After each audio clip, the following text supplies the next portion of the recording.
Hello, hello, hello, hello. Okay, I'm coming in. I forgot to pull up my model. Hold on. There we go. Yes, I can hear us on YouTube. Can I? Hello, everybody. How are things going? It has been a very tiring couple of days on my end, at least. I'm That just is pretty normal these days, honestly.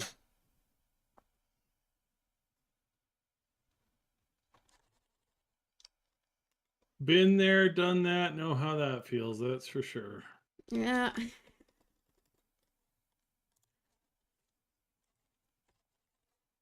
There we go. All right. Oh, there we go.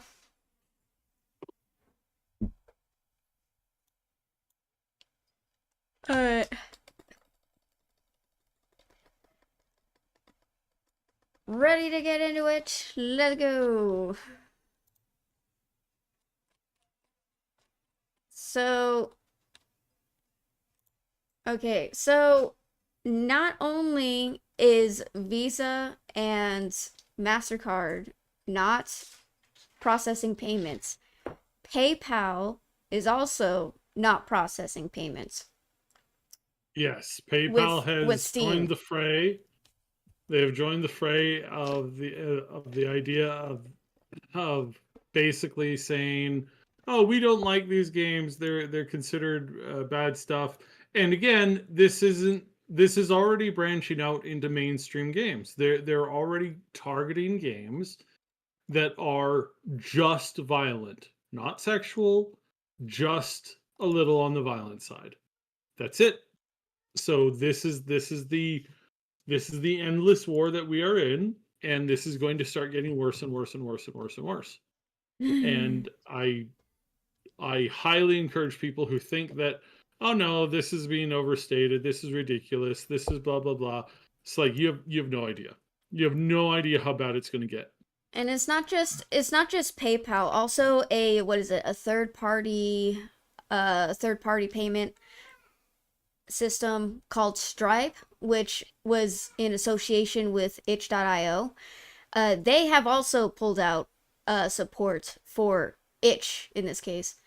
And it's leaving everybody scrambling to find some type of alternative. Well, we actually have some answers. Well, not only is the government in Japan and in the US coming together to basically shut this shit down, as one would say, uh they're what is it? What's his name?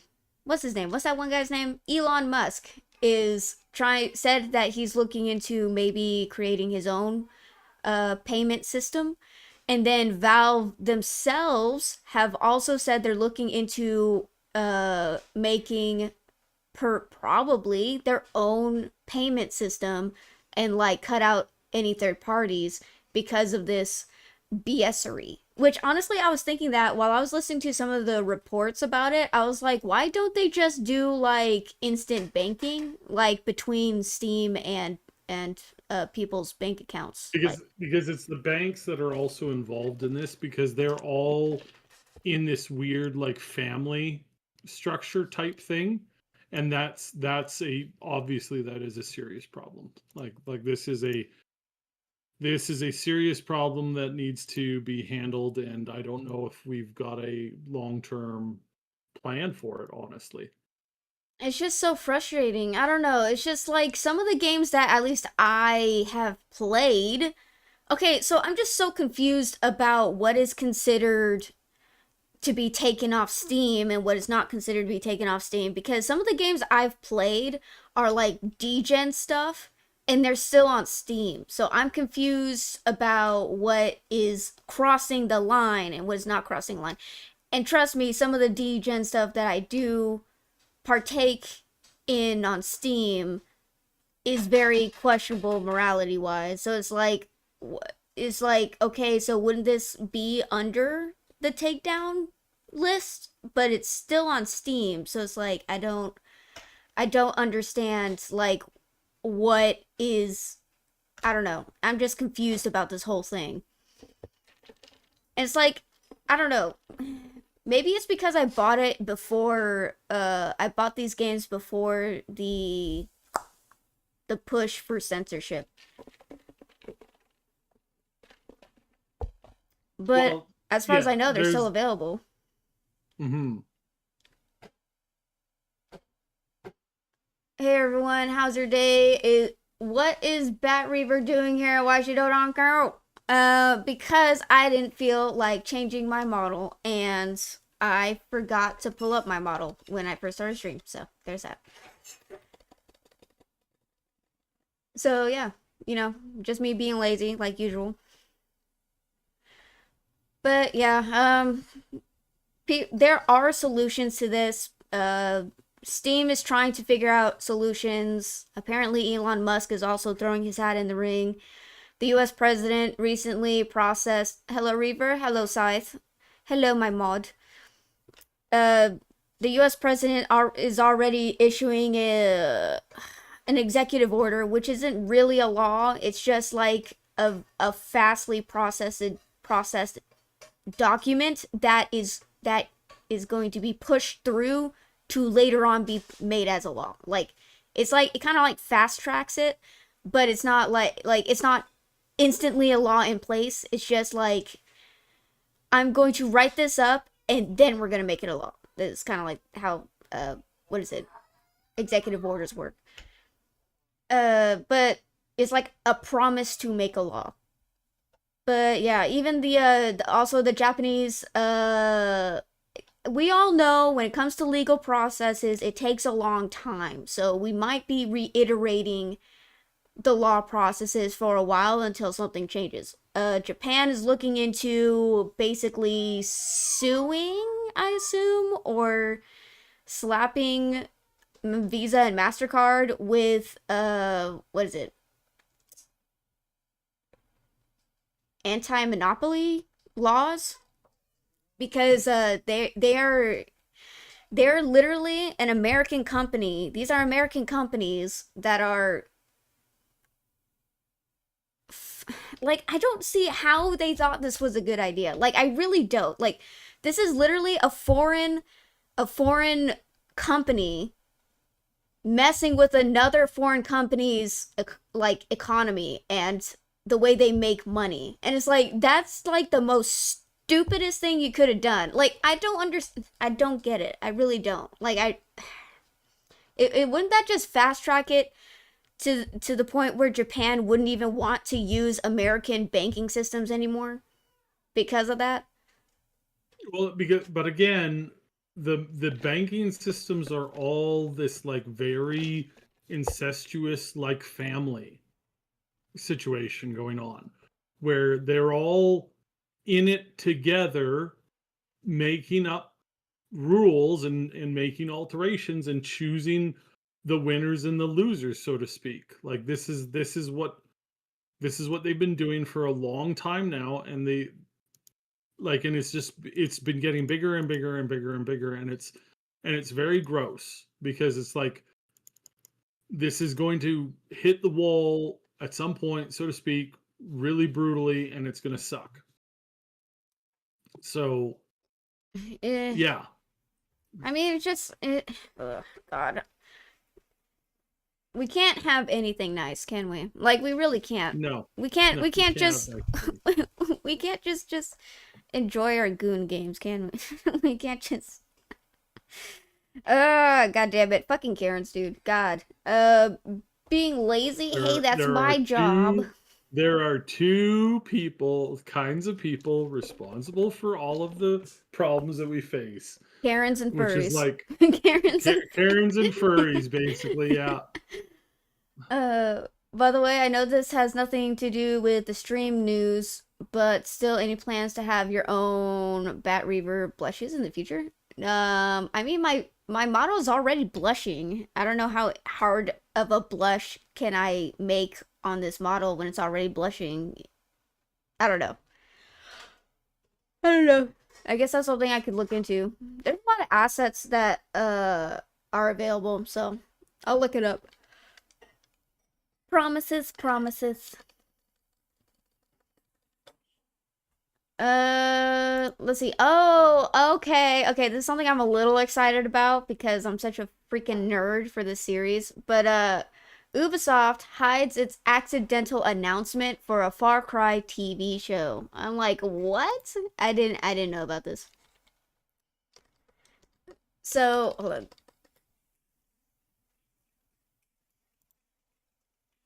Oh,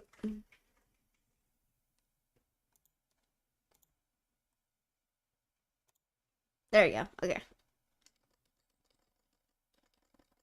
Why is it so giant?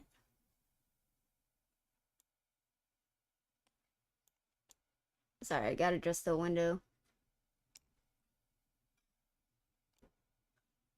Oh, that's why it's giant. Okay. I was like, why did I do the things that I do? Okay. Tweak Town. Jesus. Okay. Uh, get out of here, weird random window. Ubisoft has accidentally revealed a Far Cry anthology drama TV series in development at FX, so Fox, produced by Fargo creator Noah Hawley, and starring Rob McElhenney. Each season has feature wait each season will feature a new world and cast, highlighting Ubisoft's expanding efforts in adapting its game franchises for television and film. So is it following like the same storylines, or is it just gonna be its own thing? Ubisoft seems to have accidentally revealed there's work being done on a Far Cry 2 show over at FX, owned by Disney and the creators of the hit TV show Fargo. I mean, I watched Fargo. I used to watch Fargo with my parents years ago. So, wait, was it the Fargo TV series? Because that was actually really with like what is his name? Morgan. Uh, God damn it! Ugh, I'm blanking on his name. Hold on. Morgan. It's not Morgan Freeman. Morgan.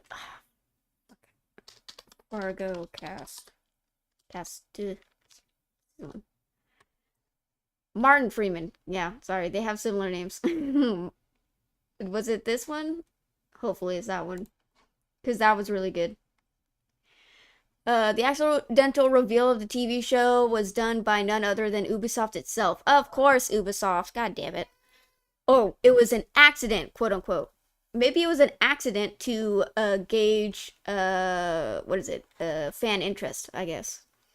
Which posted a news article about the show on its own website over the weekend. Oh my god. The post was quickly removed, but not before it was noticed by Redditors who shared it on to the Far Cry subreddit. The post has since been removed from the Far Cry subreddit, but not before publications captured its details. According to Eurogamer, the new TV show will be an anthology drama where each season will be set in a new world with a different cast of characters. But is it going to follow the actual Far Cry lore? Like, is it going to be like, is it going to have like previous characters that were in the game, like Voss? Because Michael Mondo is actually a pretty well known actor on the TV scene. So it's like they can just have Michael Mondo come back and reprise his role as Boss Montenegro in the Far Cry series. And plus, they already did like a mini series film with Michael Mondo acting as Boss, like at live action, leading up for Far Cry 3. So it's not, out of the realm of possibility. According to the report, the show is being produced by Noah Hawley, the creator of the Fargo series, as well as Alien Earth. Oh, I didn't know he was working on that. I've heard about. Have you seen Alien Earth yet, Saib? Have you watched that? Show? Yeah, Alien Earth. I think so.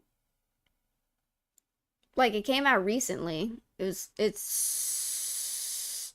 I don't know where it's streaming, but there's like maybe a couple of episodes out, I think. Apologies. I meant to say plushies, not blushes. Oh, I don't know. The this asset that I'm using is I didn't make it on my own. I technically bought it from someone else. So it's like I don't know if I legally can do that.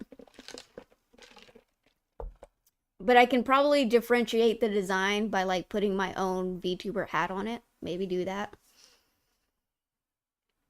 Uh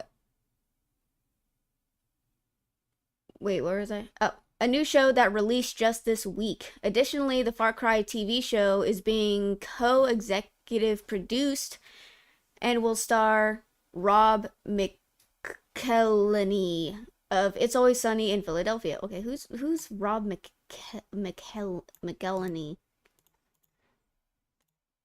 I don't know who that is. I'm not that up to current day Actors. What the fuck? actors and stuff. Yeah, no, I have no idea who any of these people are. He's gonna be in it? Uh, he might be a main character or maybe a side. No,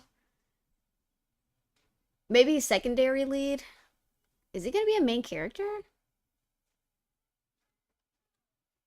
I don't see him being. Well, I don't know. He could probably be the villain. I don't know. It's possible. God, if they made Far Cry 3 into a TV series and if they did it well, God, that'd be so great. It should be noted that Ubisoft has been known to be working on numerous alternative media adaptations of its IP that haven't yet and perhaps never will see the light of day. I mean, yeah, they did actually do a couple, they did what is it, Assassin's Creed movie, and I think they were gonna make an Assassin's Creed TV show. I could be wrong about that, but I haven't heard anything about the TV show. Like, taking off. I don't know if it's still in production or they canceled it. I don't know. For example, yep, here it is. For example, there's work being done on an Assassin's Creed TV series, a Beyond Good and Evil animated film, a live action movie based on Tom Clancy's The Division. Show for the show for Beyond Good and Evil is going to come out before the next game that they've been working on for the last like 5 decades. Like that's amazing. Wow, yeah. What in the world? Really, guys? Yeah. Really? A All watchdog. right. I guess that's a thing. I guess that's a thing. All right. Cool, I guess. Yep. A Watch Dogs movie, a Rabbids film, a Rabbids film, really? Okay. A Splinter Cell series. Haven't people been crying for like a Splinter Cell remake for a while now? But don't worry, guys, we're getting a Splinter Cell, I'm assuming, TV series. And a Skull and Bones TV show. Who even plays Skulls and Bones? Wait, isn't Skull and Bones that failed quadruple A game that they were trying to push? The pirate game, yeah. Yeah, Yeah. that game. But they're That's making it supposed to be. and they're making a TV show. Okay. It's unclear if the Far Cry series will be added to the list of other Ubisoft media caught in production limbo, or if this one will be fast tracked to the front of the pack. Please fast track it. Please redo Far Cry 3, but like, you know.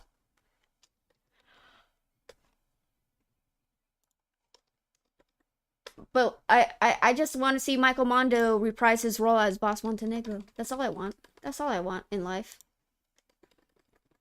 I really actually enjoyed the short film Far Cry series that they made to advertise Far Cry 3.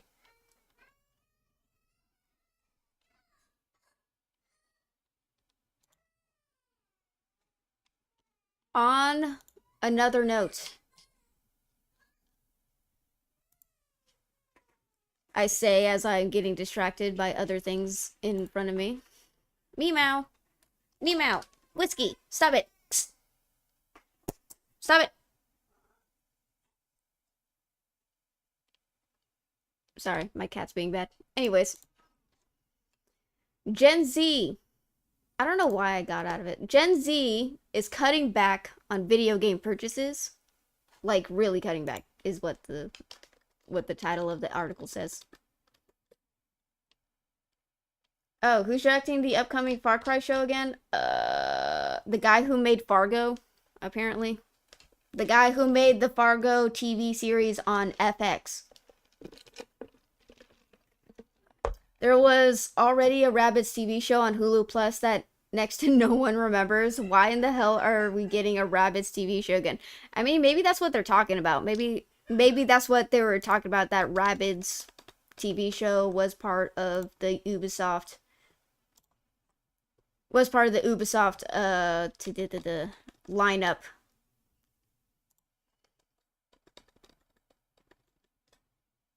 I mean, at least they actually put it out instead of it being like a suggestion, you know.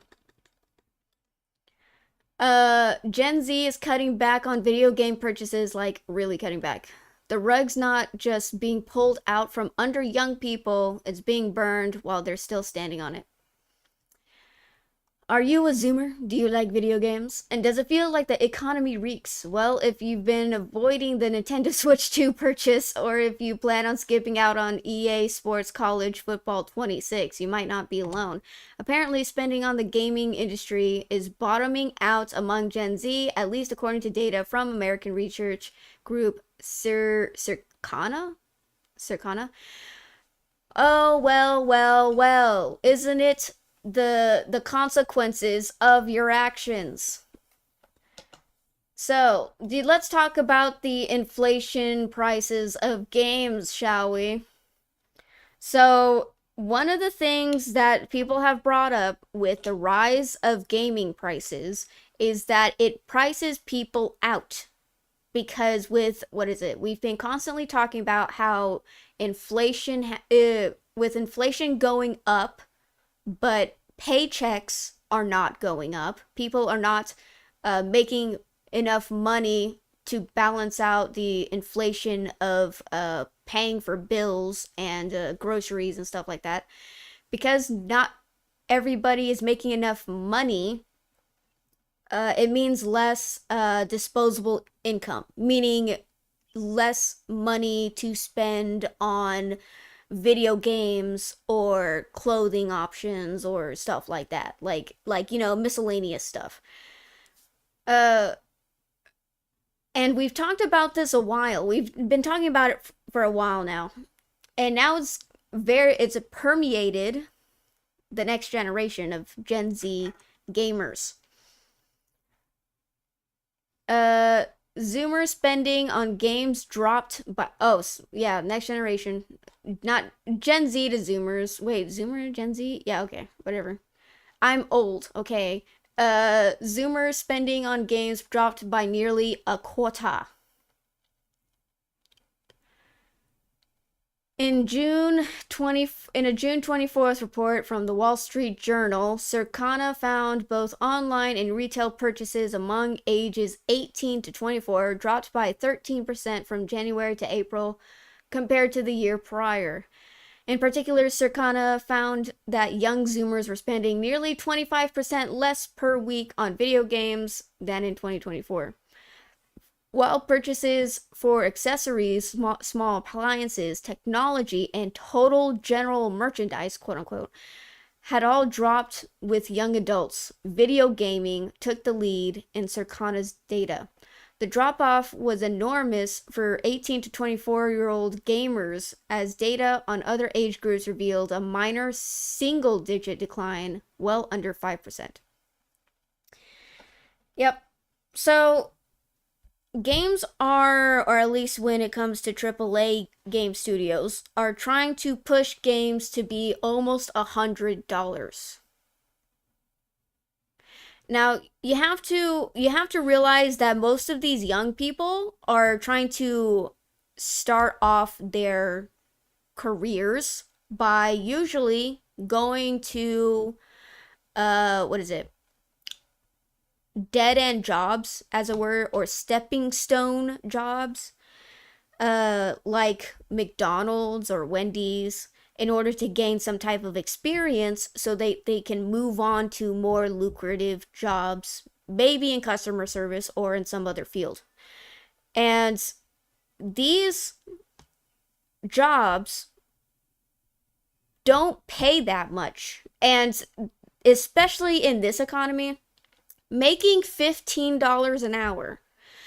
A couple of years ago, making $15 an hour was actually pretty decent. $15 an hour now is not going to cut it. It really isn't. Uh,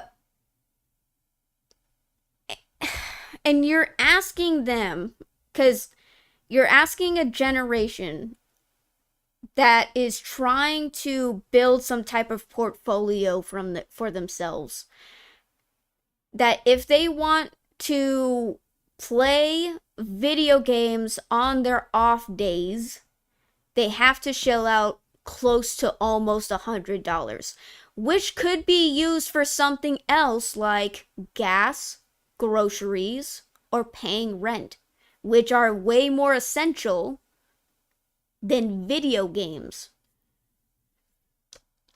Now, don't get me wrong. Don't get me wrong. There's always what is it?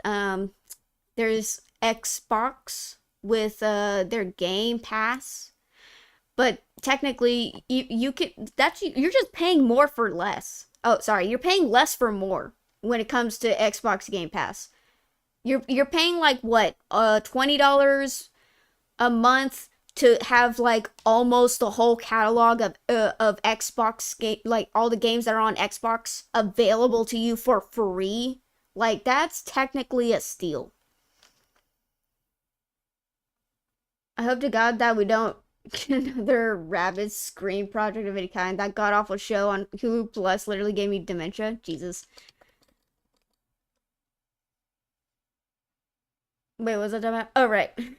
With the minimum wage or low wages that people are making at these starting out jobs, like, dude, you have to, like, it's not even just like Wendy's and McDonald's. There's like also a lot of like, what is it,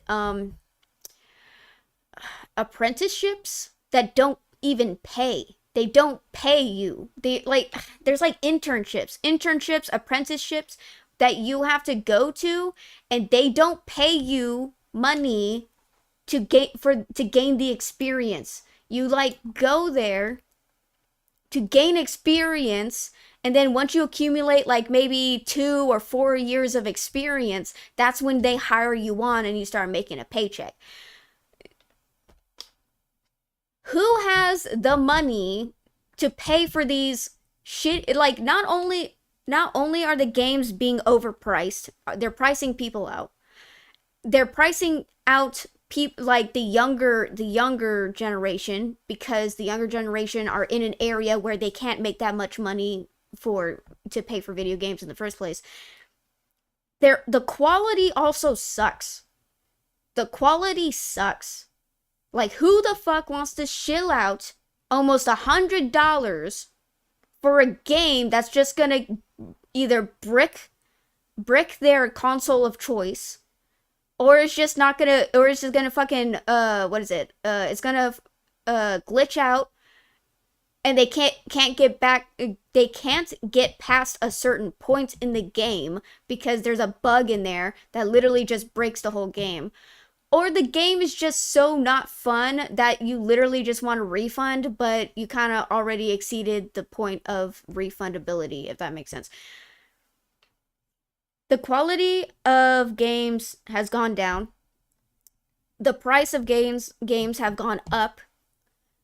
And people are not making enough money, at least the younger generation, are in jobs that don't pay for this kind of luxury, because that's what the gaming industry is trying to make games into. They're trying to make it into a luxury item to purchase, because they're pricing everybody out. They want the whales. They only want the whales to get addicted to their games and spend their lives shilling out hundreds of thousands of dollars a year and making these multi-billion-dollar companies money. Like that's all it is. Sorry, did you have anything to say, Psy? I was like literally just talking, but do you have any No, in no, that's very accurate. Like those are the very much current day problems, and it's like the it's like the situation that we have with EA. EA is like EA puts out garbage, just absolute garbage for decades. Kills studios, kills developers, kills like everything that we ever loved about gaming. And then they go, "Oh yeah, now we're listening to you guys. We're listening to you." And everybody flocks to this stupid game going, "Oh yeah, you guys are oh this is so good." It's like, "No, it's not good. It was never good. Why are we like I what like what? Like what excuse me? Now what? I don't I'm incensed. I am generally incensed by the idea and the concept that we would even we would even entertain the idea of buying EA games. You know, the pinnacle of everything that has been wrong with the industry. Oh, sorry. Like, I was just fucking around. Sorry, guys. really? So I am extremely annoyed by this. Like I am genuinely peeved, like a lot, like significantly. I can't believe that we're doing this again. Like what? Like why? What why are we supporting this garbage? Like I don't get it. So yeah, I don't know I what's mean, going on. I it's don't not know that why we we're it's not that we're supporting this garbage. It's just that these AAA companies are supporting this garbage. And we're saying it's garbage, but they don't believe us and they keep digging their heels in and doubling down and they're like, "No, it's we're not wrong. It's the people who are wrong." It's like, okay. They're just digging themselves into a grave. And yeah, it just goes back to the sentiment that these companies think that they can set trends and they can tell people like what they want. They're like these companies think they can tell you what you find interesting. They want control over that. And they want to gaslight you into thinking like, you know, those really good games that are your favorite games? Those actually suck. Our games that came out like 2 years ago, those, those are good games. Those are masterpieces. Baldur's Gate 3, that's like a fluke. We can't make that. We're a AAA company and an indie studio made Baldur's Gate 3. That's a fluke. Like that's a one lightning in a bottle, once in a lifetime time thing to happen. That's like we can't do that. That's like putting way too much expectations on us as a AAA company to make anything of quality equal to Baldur's Gate 3 that was achieved by an indie studio with a smaller budget than what we put behind Assassin's Creed Shadows. Like, that's like, guys, that's too much. You're expecting too much from us. You guys are crazy. You want Claire Obscure Expedition 33? Whoa, whoa, whoa. We can't do that. That exceeds. Guys, just because an indie studio with less than 30 plus people made a double A game that over exceeds any AAA game that came out in the last 2 to 3 years. We as a AAA company can't do that.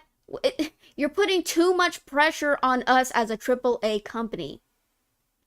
Just because an indie studio of 30 or so people made this masterpiece of a game, you think we as a AAA company with access to billions of dollars and every type of resource you could think of You think we can make the same quality?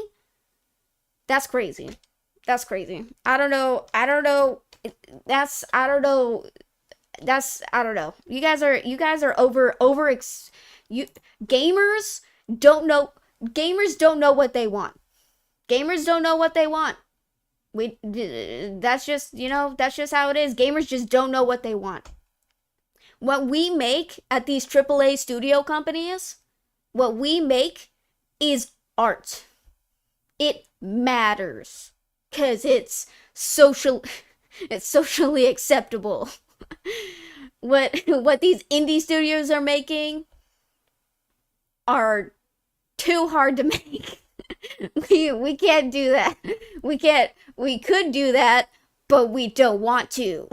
So gamers don't know what they want cuz we can't. They're asking too much of us. God, it sounds like, it sounds like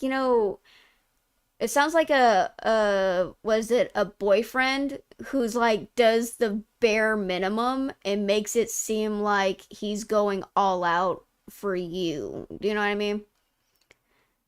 Like, you have a lazy ass boyfriend. He's like, I put gas in the car. And it's like, well, yeah, you're supposed to put gas in the car to make your car work, but, it's Valentine's Day. Maybe go out and take your significant other to a fucking restaurant or something. At least get her a bouquet of roses or flowers. Like, maybe one flower. Just give her one flower. And he's like, I put, I made pizza rolls. I made pizza rolls. I did that. It's like, okay. I mean, you made pizza rolls last night, so I don't see how it makes it any more special than any other time. But okay.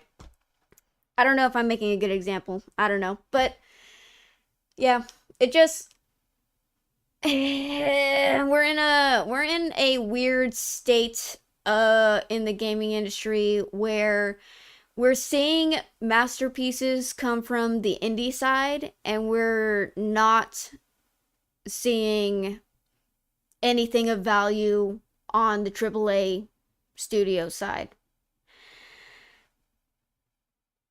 Do you think they'll change side? I think that the greedy corporations that have spent the last 3 decades destroying video gaming for the most insane concepts of profit will change. Oh yeah, maybe. Yeah, duck. Pigs can fly, right? At some point, like these We can genetically engineer again, pigs with wings. Doesn't mean they can fly. again, these people are vile. They always have been vile. They're terrible. They always have been terrible. They will always remain to be terrible. It's like that. It's like expect pigs to fly sooner than which may end up becoming like more sooner than anybody thought. What with the genetic alteration that they're doing, they're like, hey, can we make chickens taste more like pigs or pigs taste more like chicken? Actually, there's an idea. Yep. Oh yeah, there's also like a weird getting back into the article. It says reporter Rachel Wolf concluded that contributing factors to drop spending included a difficult job market, student loans, and a particularly high credit card delinquency rates among those 18 to 29. Okay, so there's actually a couple of things to add to this. The first one is that apparently there's a trend where companies put out fake job positions, which means that like they put out job positions but they don't intend to hire anyone for those positions. I don't know what that is. I don't know why companies do that. I'm not really privy to some of the like, the workings of corporations, but that's one issue that the younger generation are dealing with. And not only is it like fake job positions are being like are riddling was it like the jobs application sphere, whichever you want to call it, whatever you want to call it. They also asked for like, what is it? Like going above. Oh my god. Okay, so they're asking for like above and beyond experience of young people trying to get jobs. They require you to have like a college degree, 4 years of experience, 2 years of internship. Like they ask you to go above and beyond to have some like all this criteria in order to be qualified for a certain job position. Oh god, there was something else. Fuck. What was the other thing? There was something else. Um I literally listened to a video talking about like the complications of people applying for jobs. Oh, right. There was also an issue with companies like if you're went to if you went to college for like programming, for like building websites and stuff like that. Usually companies trick university students by saying, "Oh, you want to be a programmer in our company? Well, in order to prove that you can code and stuff like that, we want you to set up a website and then like give them like some weird ass homework and while they're applying for this job, and they're like, we want you to set up this program, or we want you to fix this website code for us, and then we may look it over and might hire you for the job." And these people, these poor students, work their asses off to like fix the code, to like prove their worth, to say, "Hey, I went to school for this. I know what I'm doing." And they fill out the application, they do the homework, and they send it to the company to get a job. And then the company steals their work and ghosts them. And then applies it to the website. Basically, they just steal the programmer's code and not hire them Yeah, for the work yeah. that they There's did. yeah. There's a lot of that. And again, it's like people who've been complaining about this. They've had something worth complaining about for a very long time now. It's just a matter of like, well, for the longest time, we haven't had people actually like, you know, going out of their way and saying, yeah, this is a problem. This is a problem. That is a problem. And then coming up with an actual solution for it. Now it's like there's two sides to the, whose fault is it club. And yeah, it's like there's nothing that we can really. It sucks, like In it my sucks, but in my I don't know what the opinion, answer for it is. I think the stock market and economy have basically the people in charge of the economy and the stock market rigged the system, so it fucked everybody else over. But that's just my opinion as a fucking layman who doesn't understand anything. But yeah, like there were a lot of like corrupt stuff going on in the stock market to the point where there was like, what is it? Wasn't there, was it like something Wall Street? What is it? There was a protest. Occupy The Wall Street. Occupy Wall Street. Yeah. Yeah. That happened back in 2014, 2016. And then it just like kind of disappeared from the media sphere and no one was talking about it. Only to find out that, yeah, actually the stock market is heavily rigged to basically cut out uh like, I want to say middlemen, but like more smaller companies and stuff. And basically big brand companies and bigger companies profit more from the stock market than other companies. And yeah, it's pretty rigged. So right now, and it's making it like inflation's getting out of control. Things are going crazy, and we're in a place where the young generation are struggling get into the workforce. I guess the only real area to get into the workforce is more menial jobs like customer service and what is it? Construction, labor jobs. That's why a lot of people have come out to say that colleges are scams where you just go to college and you can't even get guaranteed a job in a workplace because Oh, yeah. you're faced with these dilemmas. You're faced with, oh, you have to have an internship. Oh, you have to have an apprenticeship, unpaid internship, unpaid apprenticeship for a couple of years in order to get like a decent paying job. And it's like, well, I need a place to sleep. I need a place to live. I need to buy groceries. I need to pay car insurance, health insurance, stuff like that. Like, and you're coming out of college with a bunch of what is it? A bunch of college debt. Like a bunch. Like it's ridiculous. I don't have college debt because I never went to college. Debt But that the government guaranteed you would never ever ever be able to not pay back. So you must pay it back. And then but at the same time it's like there's nothing you can do to like free yourself of it if you made a bad choice, and the universities don't actually go out of their way to like educate you as to what is or is not a good idea. And the chaos just, you get spawn camped, right? Like you're literally getting spawn camped. You're literally getting nuked, and there's nothing you can do about it. also Because give me 1 second. My nephew needs me to do something for him. Hold on.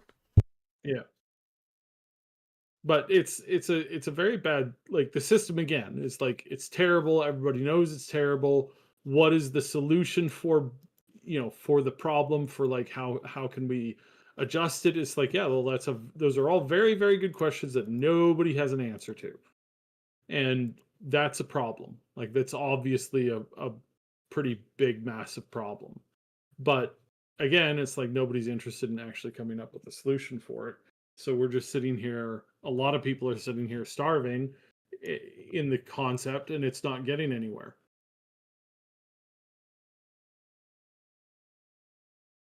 So big problems. Also, talking about debt, there's a oh my god, the young generation don't know how credit cards work, and there's also a weird payback, buy now pay later system that's been an issue that the younger generation doesn't understand that how that works.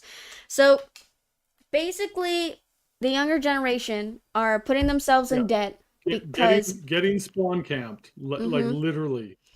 because not only are they riddled with college debt, they also have to pay off they some in some cases. I'm not saying all the Gen Z don't know how credit cards work.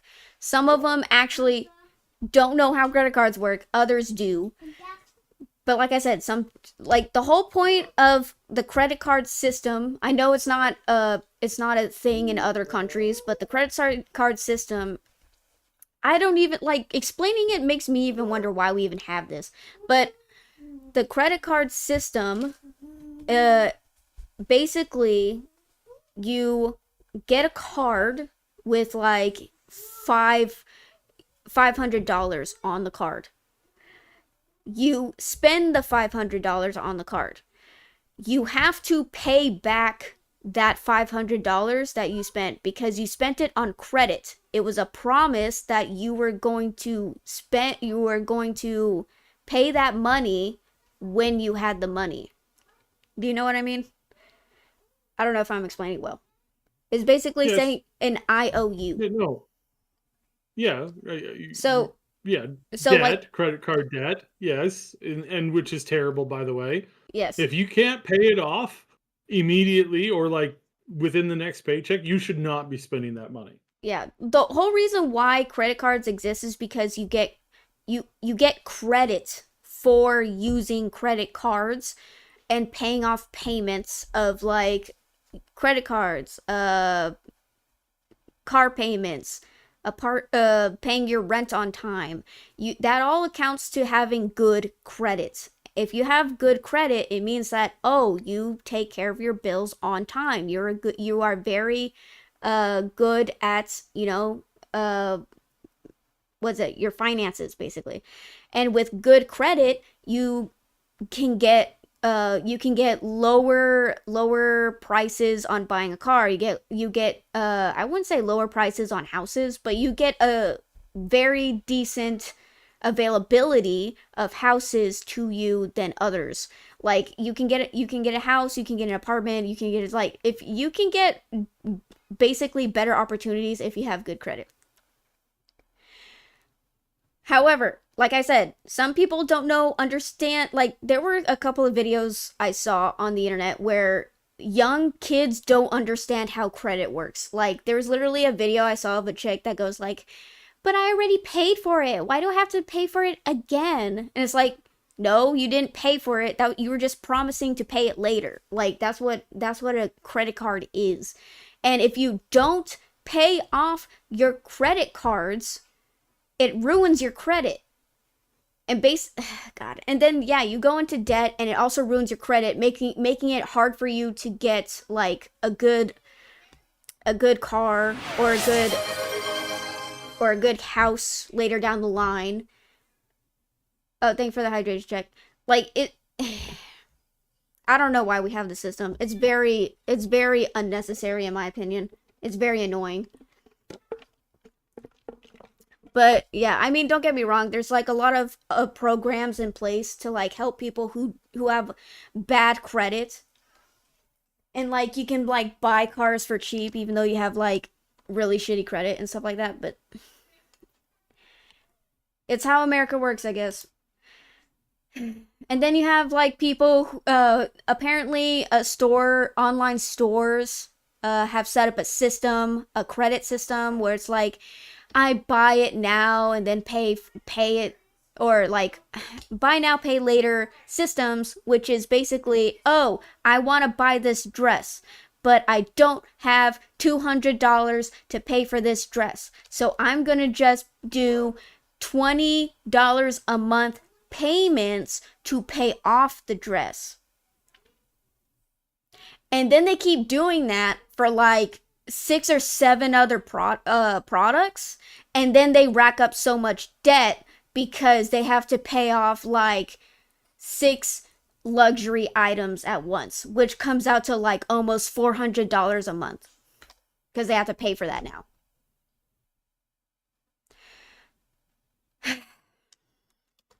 Spawn camps, as Saib said, spawn camp.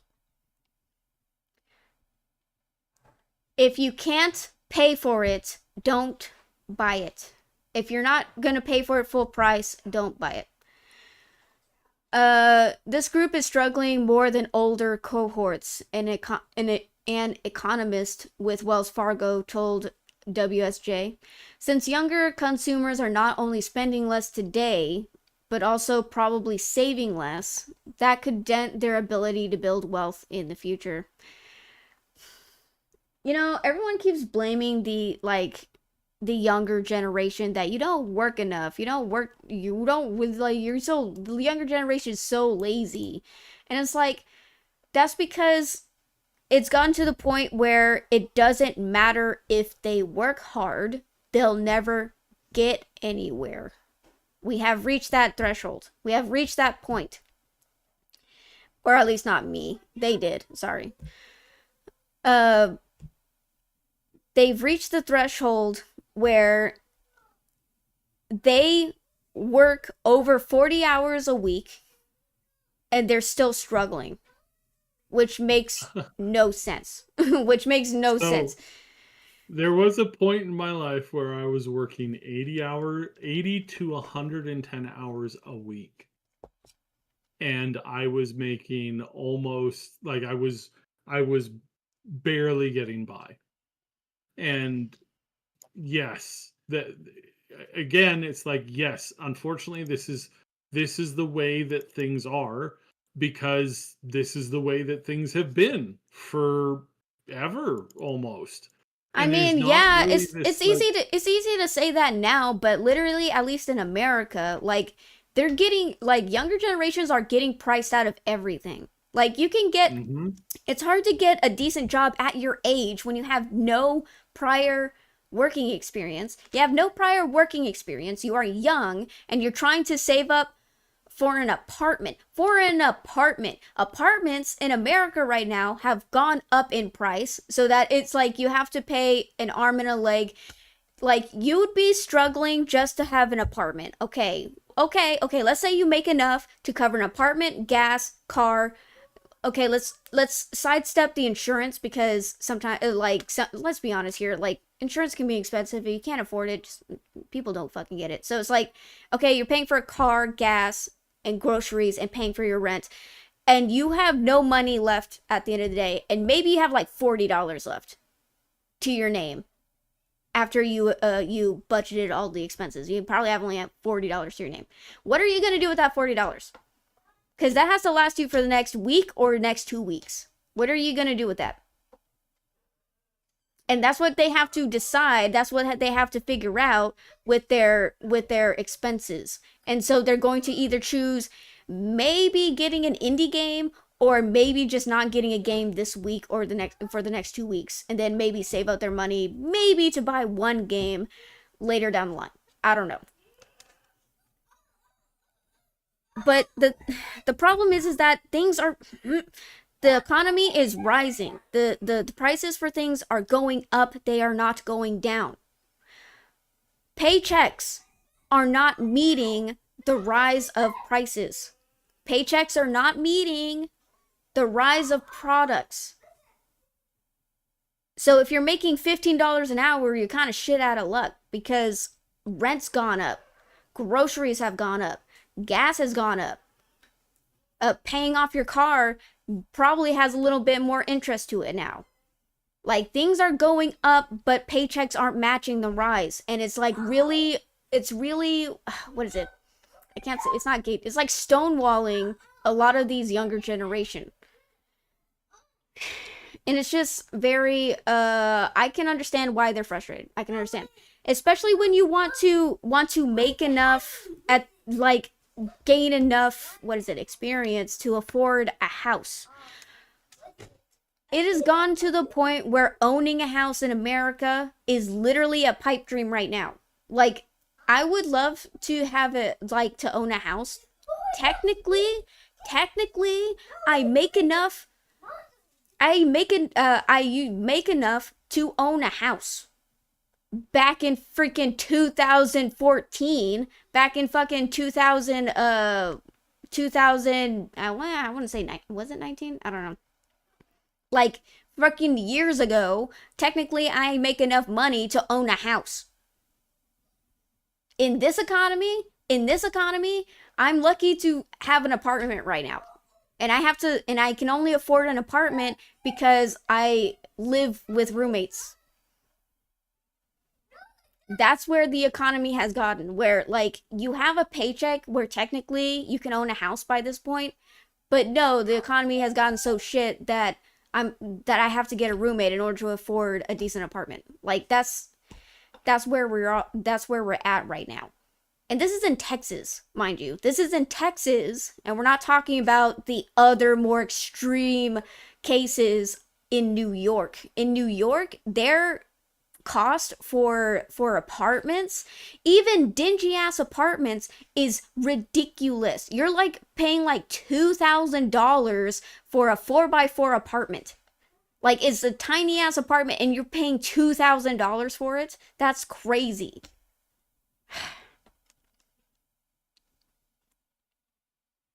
Or maybe I'm being too generous. Maybe it's 3,000. Maybe it's almost 4,000. Okay, now that's being a little too crazy. But yeah. No. You're not high enough for a lot of those places. Like Really? that is I was yeah, being no, facetious. for some of those apartments, you're looking at a ridiculous amount of money. Good lord. It's like god damn it. Dude, back in the day, paying 1,200 for like a 3-bedroom apartment was like pretty expensive.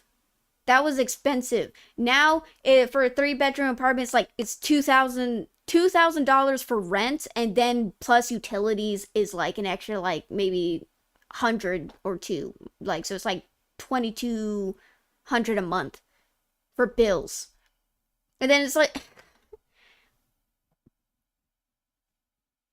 just and then you're saying that it's like 5 grand for like a small For ass some places, apartment. yeah.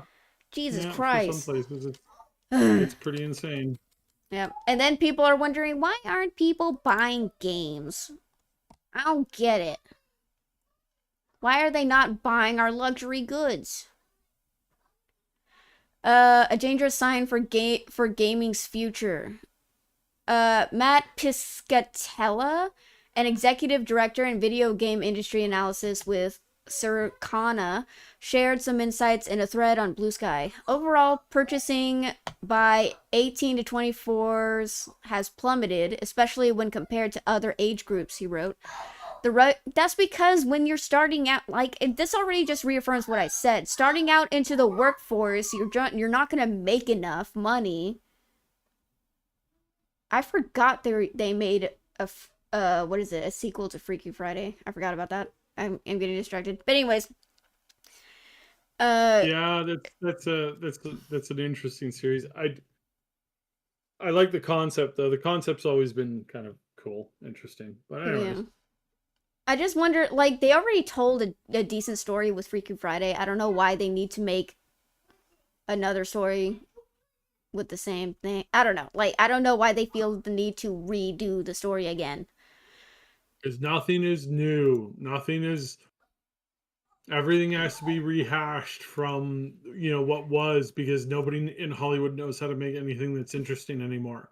Dude, I recently saw the Until Dawn movie, and I was like, what the hell is this shit? Like, I was like, this isn't Until Dawn. Like, okay, so I know that the same people who made Until Dawn also are doing a game anthology series called the Dark Pictures anthology series. And I was like, is this part of the anthology series? I don't understand what's going on here, but it's called Until Dawn. It's not called the Dark Pictures and like the Dark Pictures Until Dawn, or it's like So the Dark Pictures. yeah, It had nothing to do with any like so the video game Until Dawn, I don't know if this is spoilers. The video game Until Dawn, spoilers it's been if out you for a while. haven't played the game or seen a let's play, whatever. It's pretty much just a movie and you just press buttons. But your choices do matter. Like your choices lead to some of the characters dying or some of the characters living to see the next day, and like surviving the whole ordeal. But basically, Until Dawn is about a group of college kids who go up some secluded mountains to a cabin. I know, Bubba's. They go up into a secluded mountain, and they have to deal with a serial killer as well as monsters in the abandoned mining shaft or mining cave, whatever, and they have to survive.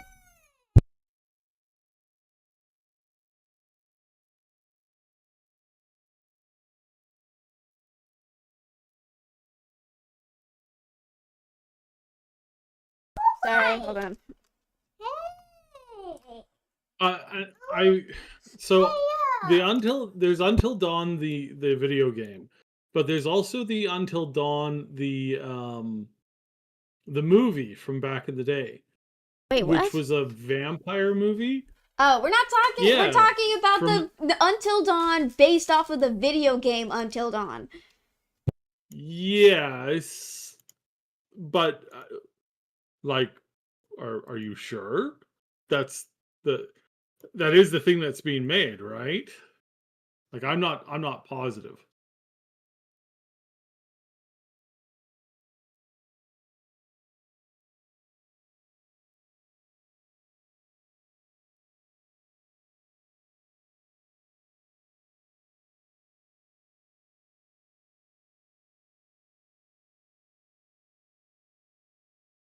Sorry, my nephew wanted me to. So I'm trying to look this up and I don't know. I don't know Yeah, which there one is was. which. It came out, I Like, think, last year. Until Dawn. Until Dawn. Yeah, no, it actually came out this year.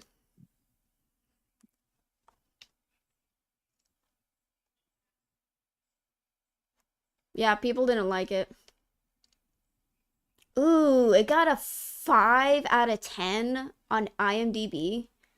Rotten Tomatoes is at 52%. Letterbox is 2.5 out of 5. Wow.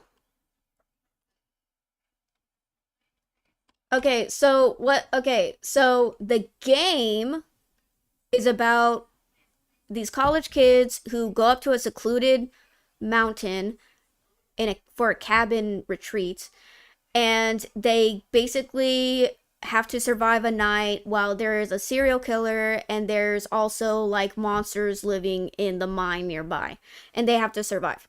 And depending on your choices, some characters live, some characters die, or you can save all of them or they all die. I don't know, it depends on how you play the game. Now the movie is like someone took a snort of cocaine and was trying to write a horror movie.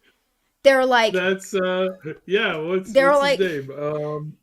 they're like, There's also okay. a TV. They're There's a like, they're TV like, series that's based off of it too that I totally forgot was a thing. There's a TV series. Oh my goodness, I totally forgot about that. they go, okay, we're gonna make a horror movie. Okay, we're gonna make a horror. Okay, we're gonna scary shit's gonna happen. Like, Yes, because oh my the whole god. thing is the whole thing is based off of I can't remember his name. It's driving me mental right now. I was so Uh, confused. I was so confused because I thought that the movie was part of the anthology series. But I was so confused because it's called Until Dawn. I was like, why isn't it called Dark Pictures Anthology or some shit like that to hint that it's part of a series? But no, it's called Until Dawn. So I was so confused. So the setup is that these college kids have to survive until dawn. They gotta survive until dawn. And if they can't survive by the end of an hourglass going down, if they don't survive, they before the hourglass runs out, they have to repeat the process over and over again. And I was like, that sounds like a good premise for the anthology series. Like, for those of you who don't know, the people who made Until Dawn, the video game, they went on to make a series of horror games called the Dark Pictures Anthologies that I keep referencing. Each game in the anthology series is a different story, but has like horror elements. One's about ghosts, another is about a serial killer, another's about an alien in space impersonating your crew members. Like, each one has like, and another one's about like an ancient evil hidden yes. Now, inside now, like a now ruin. I'm gonna blow your mind even more. Did you know that there's another movie that's called From Dusk Till Dawn? Wow, I've never seen Dust Till Dawn. I wonder what that's about. Really? Are you being I'm serious? I I'm being can't. sarcastic. I'm being Okay. sarcastic. Okay. Literally, There's my the sister's my, Quentin Tarantino, exactly as you said, is like who was snorting what when like it plays out as like a cop movie for the first like like half of it, and then it turns into this really weird out of nowhere vampire movie. Half the characters that you see in the beginning of the movie don't come back again for the second half, and it's like nothing makes any sense, and I'm just like, wow, that is some odd stuff. yeah, Some like odd some of stuff. the scenes in the movie of Until Dawn are so unhinged. Literally, there was I literally walked in. I didn't even know my sister was watching the movie. I walked in towards like halfway through the movie, and I walked in during the bathroom scene. I don't know if you got spoilers. I don't know if you guys saw the bathroom scene in the Until Dawn movie that no one's freaking likes, but apparently they drank water from the faucet, and then all of a sudden everyone started exploding. And I was like, what the hell is this? Like, that's not. I was like, I literally told my sister, literally, Until Dawn is just about like, freaking young adults surviving in a cabin with a murderer and monster, like Wendigos. And then you just have these kids like drinking water and then exploding. Where the does that come? Where did that come from? Who came up with that?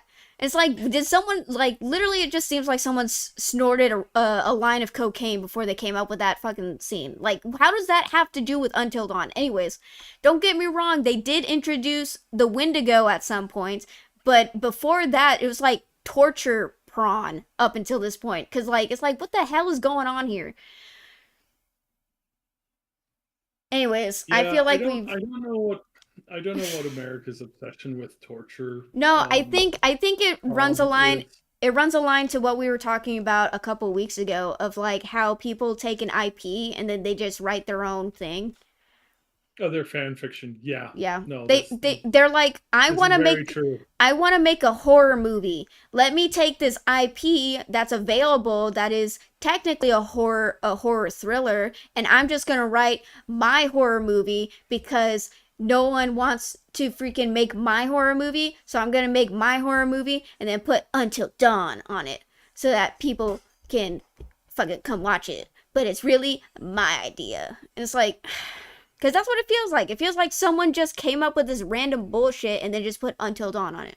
And maybe there's a Wendigo in there. And I don't think I don't know. I didn't see the Wendigo. Hold on. Let me look up the Wendigo. I want to see what the Wendigo looks like. Is it Wendigo? Wendigo? Sorry. Wendigo. Images.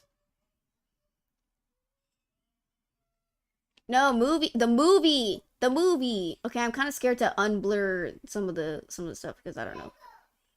I mean, the Wendigo doesn't look that bad. It looks like a zombie though.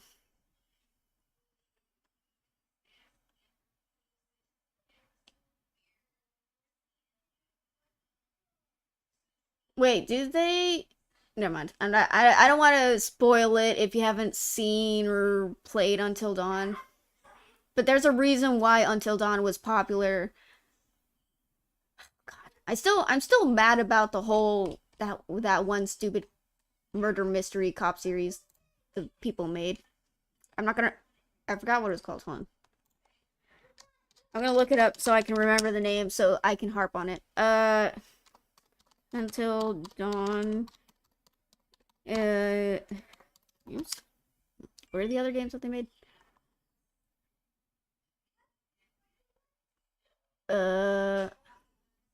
Super massive games. What other games did the creators of Until Dawn make? Rush of Blood, The Inpatient.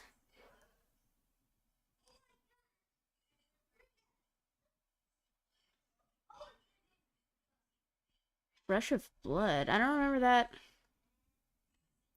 The Quarry. Oh yeah, The Quarry. I think that was a werewolf horror game they made. That one was pretty popular.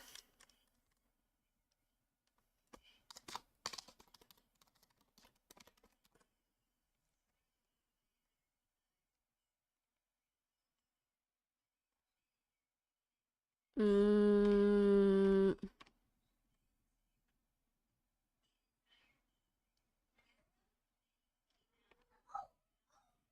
did they just not have it as part of their list because it did so poorly? It might be under a different publisher. I don't know. It's weird how they Oh, section this hidden. stuff It off. was. I think it's called Hidden Agenda. God, that I hated that game so much. I'm so mad.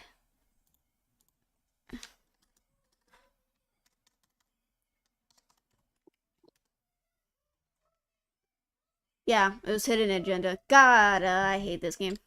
I hate this game so much because they Yeah, I do. Yeah, it was garbage. It was yeah. it was it was very much hot garbage. Yeah, it was very obvious who the murderer was. Like literally from the first frame of the game, the murderer has a very distinct hairstyle that no one else, like literally no one And nobody else has. whoever It's like who has that people can't hairstyle. read this silhouette. It's like, yeah, no, everybody can see the silhouette. Oh no, no, no, no, no, no, no, no, they can't. No, they can't. They we Sorry, I'm can speaking away from the no, microphone. you're fine. He's literally right there. He's right there. We can see him. He has a weird dingy haircut that no one in this day and age has. This is like a oh god. This is like a haircut no one in this day and age has. Like it's a very distinct, very old school haircut. And it's like no one has that. And they're like, "Oh, I wonder who the murderer is." And they it and the, and it's obviously a man. Bubba's, it's okay. It's obviously a man, and they try to fucking do a stupid red herring where it's like, ooh, it could be this Asian lady reporter. And it's like, no, it was obviously a fucking man that we saw at the beginning of the game. Like, I'm just so, like, it's so stupid. The way that they set it up was so dumb. Okay, I'll be right back. My nephew needs help with something. Yeah. So, I mean, and writing, I will say, writing horror is sorry, not horror.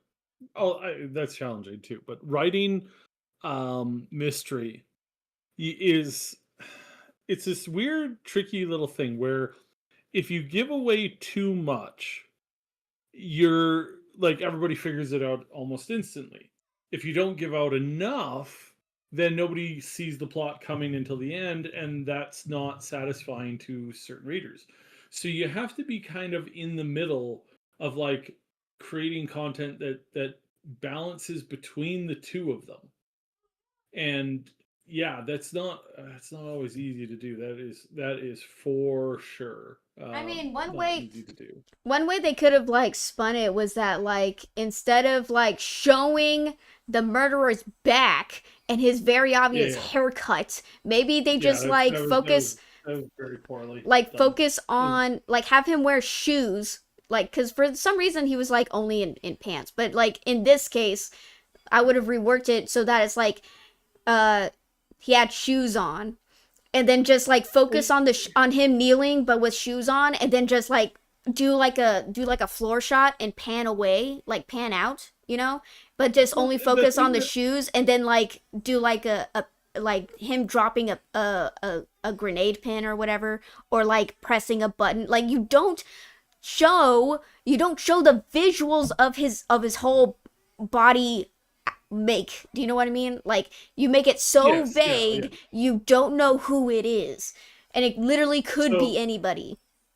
so now Hollywood, I will give Hollywood credit. There's a lot of, I mean, there is terrible Hollywood murder mysteries, Yeah. but there is a lot of really, there's decades and decades of good Hollywood murder mysteries, and you have this starting from all the way back to the radio theater stuff in the 30s and the 40s Oh yeah, I to really hate having the Murder She Wrote series. Like that's Murder She Wrote is very good. Like if you're an aspiring murder mystery author, go watch Murder She Wrote. She does a very good job of it. It's old television. It uses a lot of like introductory tropes, but a lot of like high end ones as well. Very interesting and very very good. And then go back to some of those old murder mysteries. Some of the old murder mysteries are just freaking golden.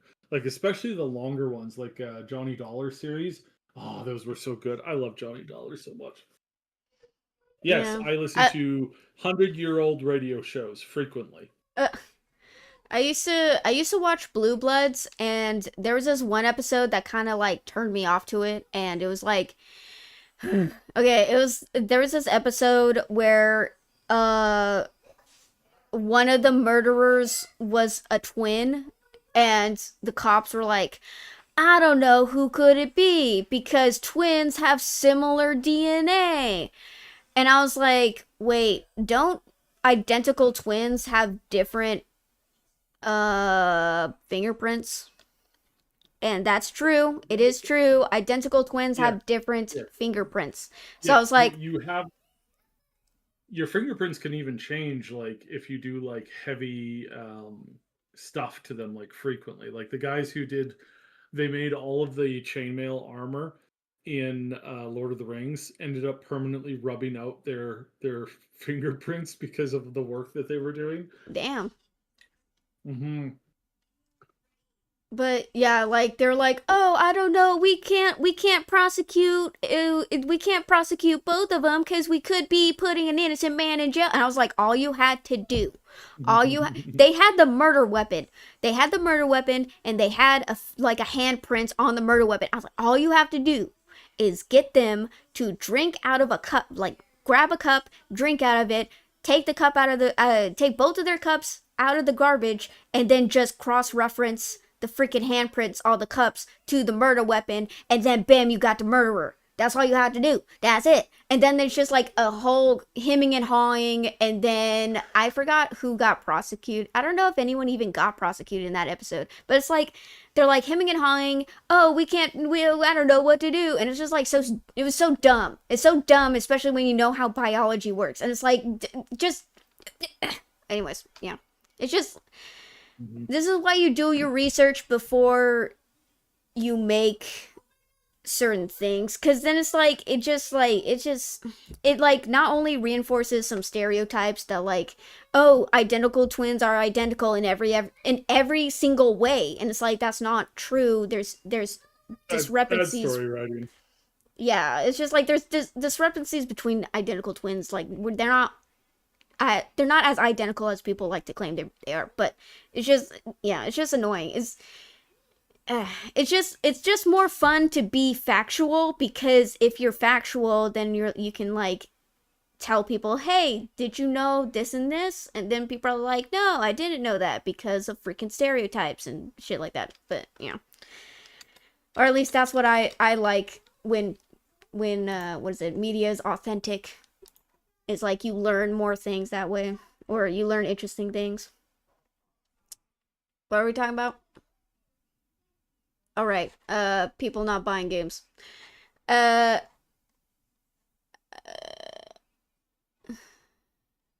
the rug's not being pulled out from under young people. It's being burned while they're still standing on it. Ain't that the truth? Uh, Yes, and the whole term, I heard Asmongold use this first. It was like the idea of being spawn camped, and it's like, yes, 100%, and it is amazingly terrifying to see the kind of like stuff that we're getting out of this, and like what's going on, and all the stuff down that's happening, that's going to end up happening down the road. It's brutal. It's absolutely brutal. And yeah. yeah, gaming is going to take a steep hit from it. And then Again, like and then people I would say wonder like, why young adults are still living with their parents. Or like, why are you 30 and you're still living with your parents? Because the fucking economy has gotten so bad that if we want, like, I don't know, it's just like mhm. everyone's living situations is so different from everyone else's. I think we gotten to the point where we can't judge people anymore when it comes to what they want to do. But that's just me, but media's gonna media. I've seen other, was it news media, say that like, oh, men are staying home, when men don't want to work, men don't want to do this and that, or they're living with their parents even though they're 30 and they have a job, they don't want to move out. And it's like, because the economy is so bad, like, first of all, some people do decide to live with their parents because it's easier to live and take care of your parents, and then when they unfortunately, pass away, you can just like gain their house and just take over the household than to go out and buy your own house. That's how bad it's gotten. Like, so I don't really blame like certain individuals to like rather stay with their parents and just gain like that roof over their head uh later down in life than going out to buy a house because they're getting outpriced from every which way. So it's like we can't judge people too harshly when it comes to certain situations. Granted, there are people who do overspend uh with their money, but that's not everybody. Not everybody does that. Like some people are trying to make what is it? Enough money to gain a house, you know, get insurance, get a good payout, stuff like that. But it is not easy, especially for the younger generation just starting out in this work, the shitty workforce environment. And I feel so bad. I didn't because I'm already 29. Like I have the gained experience that I would need to get whatever technically whatever customer service job or whatever job I want to break into. I have like 10 years yeah, I have like 10, 11 years of experience in the workforce to the point where like it's not going to be that hard for me to find a decent job. But these kids are starting out literally with nothing going for them, and that's really fucking sad. That's really sad because the whole point is to like build on that. Like God, this was like years ago. God, it makes me like I didn't realize how much has changed, but like when I was working at McDonald's, I was making a decent paycheck and I was fortunate enough to live with my parents and they were nice enough not to ask for rent. They just wanted me to cover gas costs, and at the time back in 2014, gas costs weren't even that high. So it's like I was like maybe paying $20 a week or like $8 to get to work and stuff. So it's like it wasn't, and I was like I didn't have other bills to pay, and at the time I had enough disposable income to get an Xbox and to buy games. Like yeah, like things are so different now. I'll be right back. Hold on.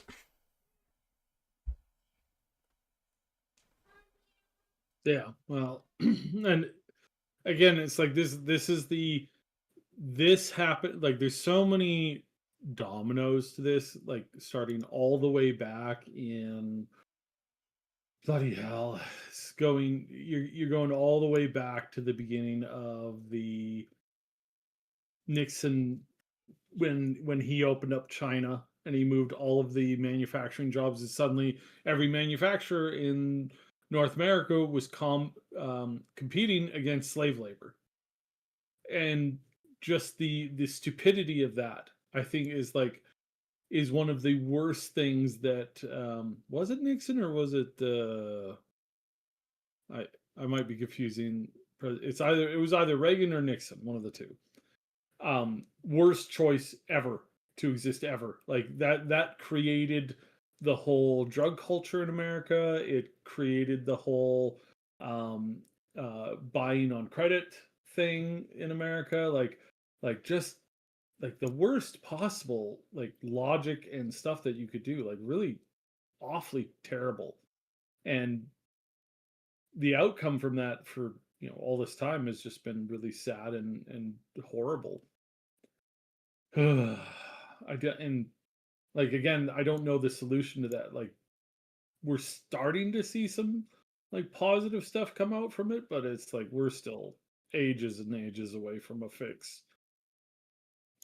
And again, it's not just the United States. It's also like Canada and a lot of Europe. A lot of European manufacturing went the way of the dodo bird too, which is bad because you had this superior like German quality of making stuff that got completely replaced and swapped out with this garbage made stuff. And yeah, to this day we don't have a solution for that. So it's nasty, it's messed up, and again, it's like I wish I had a direct answer for that, but I don't have one, and I don't know what we could possibly end up doing or seeing come out of that to fix the problem. So yeah, that's a messy situation, and uh, I don't I don't know where we're gonna find a solution for that. Um, but yeah, and then and I mean that's going to affect. I mean it has already affected gaming, in that knock on effect. Like I said, long dominoes, because now you have this situation where you don't have the you don't have what you want to have when it comes to this ramping wealth generation from the younger generation, especially the Z's and like some millennials are finally getting there, but in a lot of cases they're still really really far away from being able to make anything sufficiently good either. So it's like, well, where do you go? Like, where do you go with that at that point? Like, that's going to suck too. So yeah, a lot of problems and not a lot of solutions, to be honest.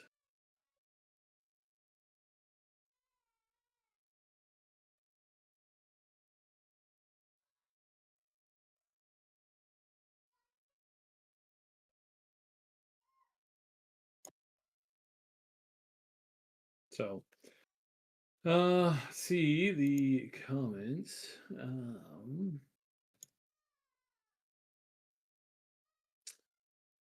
Lazy Clay Gamer, you're back. Welcome back. The new ruler of the Shadow Realm. Did Sai discover aliens yet? Ugh.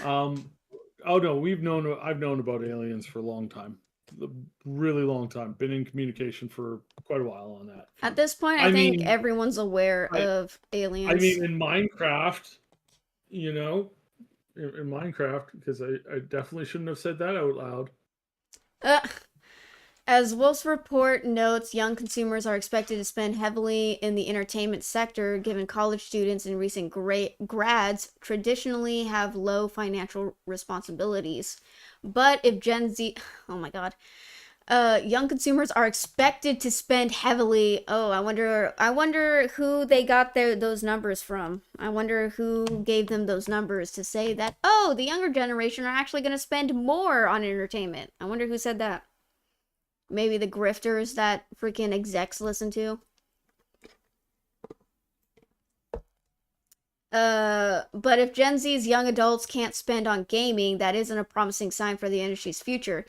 18 to 24-year-olds who are strapped for cash today may be strapped for cash tomorrow. If so, the wealth gap between Zoomers and millennials could simply increase over time. And as some millennials cut back on gaming to fund life responsibilities like family care or repairing a house, dude, do you know how rare it is for me to even buy games now? I probably buy like really cheap games maybe every 4 or 5 months, which is like, what is it? Cheap games, like three or like maybe at most five under $20 games every 5 months or so. So that's like 10 games, 10 games a year, but even then they're most likely either not going to be AAA or they're just like AAA games that are very very on sale, or they came out like 10 years ago and so they're like $5. Uh uh what is it? And as some millennials cut back on gaming to fund life responsibilities like family care or repairing a house, Zoomers might not be able to replenish the lost income left behind from the youngest millennial consumers. Oh, time. Oh, yeah, because it's our fault. Sorry, guys. It's our fault. We did that. Time will tell what happens to the gaming industry, but a Zoomer spending cut by nearly 1/4 per week. That's a clear danger for every video game company, big and small. Well, that's why you see indie companies cutting back on gaming prices. Some like as you've seen with Claire Obscurus, gaming companies have or indie game companies, instead of it being like $70, they cut it down to $50.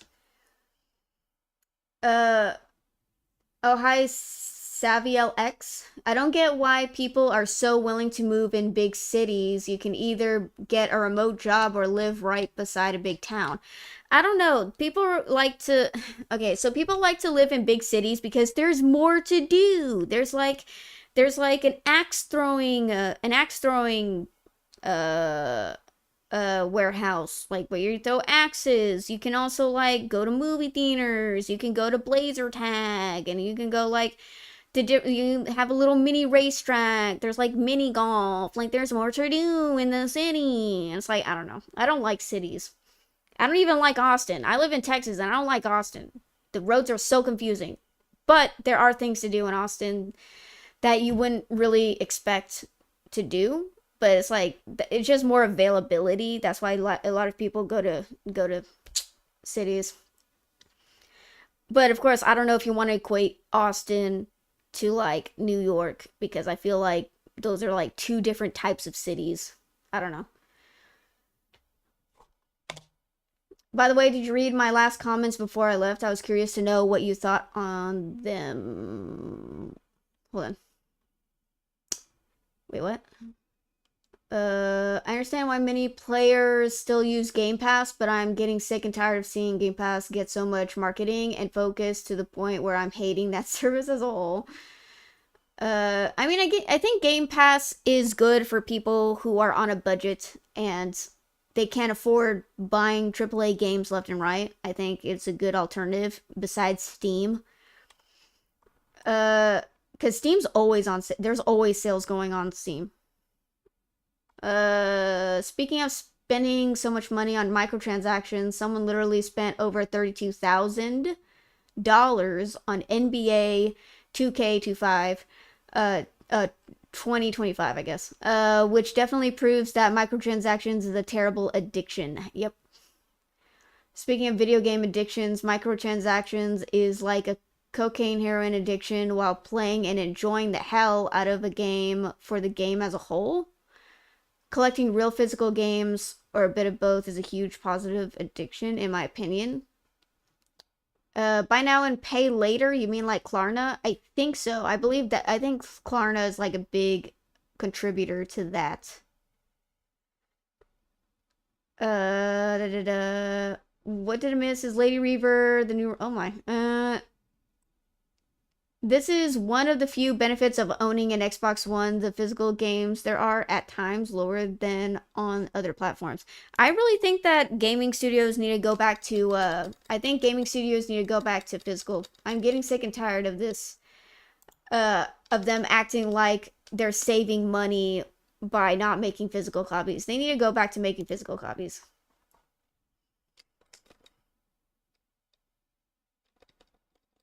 I say I send you a long series of funny pictures with some memes, but anyway, not with memes, with a meme thingy. I became a wizard on the weekend. It was great. Oh my god, you went outside Yeah. to the real world and no one freaked out about your robotic appearance? Well, hide that as much as I can. But yeah, the last few pictures is like, yes, I did find Hogwarts, and I am definitely a wizard now. So wizard cyborg robot. Yeah, that's a thing. But yeah, no, cities have this like much higher cost, and in a lot of cases, it's like you don't even get. There's not even a concrete benefit to it now anymore. I mean, Um, yeah, like there's the prestige because like all of the big name companies are in cities, and it's like, oh, I work at this in this place, and I live in in this city because I make so much money, but it's like, oh well, you're struggling to make your payments, so I don't know if the prestige is worth, I don't know if the prestige is worth it. Dude, there's like so many there's also like another trend going on where like people pretend that they have a rich lifestyle when they don't. I don't know why that's a thing. yeah, that's a funky system. Yeah. In what was likely a karmic inevitability, Pow World now has its own shameless imitator on the Switch. So, Pow World did so well, Nintendo, feeling spiteful, either allowed or made an imitation of Pow World. When you purchase, sorry, that's not it. That's not it. I thought it was a little blurb. Uh, While Nintendo might have found a way to bring Pocket Pair to court over patents, it arguably shouldn't have been awarded in the first place. What? While Nintendo might have found a way to bring Pocket Pair to court over patents, it arguably shouldn't have been awarded in the first place. It's telling that even its military grade legal hit squad didn't try to nail Palworld for its Pokemon knockoff re. Yes, yes, because they can't, because they stole all of that originally from other sources, mostly Dragon Quest? Dragon Quest. Yeah, mostly Dragon Quest. And again, video games are always good when people kind of riff off of each other's ideas. It's like music. It's like there is an endless amount of like really good music combinations that you can do theoretically, but it's like there are some songs that are just like really worth it as is. And I remember what's his name? Some big musician guy, the one of the ginger ones. He got sued because his song sounded too much like one of these other Oh, things, Ed and Sheeran, yeah. yeah, and he played that little bit that they were trying to sue him for. It was just a basic chord, and it's like that's in like 20 different songs. Like you can't riff on basic chords. Now, if somebody copies a song word for word or lyric for lyric, it's like obviously that's a problem. But that's not the problem that we were having in this particular case. It's not the thing that is causing the issue. Speaking of And Ed Sheeran, apparently there was a song that Ed Sheeran wrote and everyone kept saying that it sucked. And so he sold the song to like someone else or he put it on sale cuz apparently you can do that. And Justin Bieber ended up buying it. And then Justin Bieber sung the song and it just became like a number one hit or whatever. And then right. Ed Sheeran obviously was like pissed off because every person that he sang the song to said it sucked. Dude, Hollywood is full of snakes. Hollywood is so full of fucking Yeah. snakes, dude. Yeah, you got to watch out for that. That is yeah, problematic at the to say the least. Yeah. Either they really don't know quality or Ed Sheeran had ops around him to like make to like sell some of his I was going to say talent or merchandise, but that's not it. Like sell some of his work, you know. Yeah. Uh and plus yeah, just to reiterate what Saib said, like the reason there's actually a lot of different like the style is similar, but the designs of the pals next to Pokemon are so not the same that it's like there's enough discrepancy between Lucario and Anubis. If you played these games, you know what characters I'm talking about. Like Lucario and Anubis like have this probably the same like silhouette, but because there are like detailed differences, like Anubis is like brown with gold, brown and gold, while Lucario is black and blue with like a tan pant looking thing on his legs, and then like having spikes on his little paws while Anubis has like little jewels. Like there's obviously differences. They look similar, but there's enough differences that you can't say it's copyright because there's differences. And that's why Nintendo doesn't have a strong case to go after Oh, Pocket Pair. they're they're gonna get in trouble. Like this is gonna come back to hurt them, and it should, because this is stupid and ridiculous. And the whole thing was like they they should have realized the changing of the times, but instead they come out with a stupid like basically trying to like copy it, and it's like 1,000 times worse. It's not very good, and yeah, it's just like wow, you know, can't you try, Nintendo? Like seriously, can't you try just for once? They're just mad. Uh, They're just mad that uh what is it? They're mad that they decided to drag their feet when it comes to their latest Pokemon releases, and someone else came out with an actual good game that people have been asking for many years, and they're just mad that they did that. They're like, how dare you make a game that people have been begging us to make for many years and we just ignored them? How dare you do that?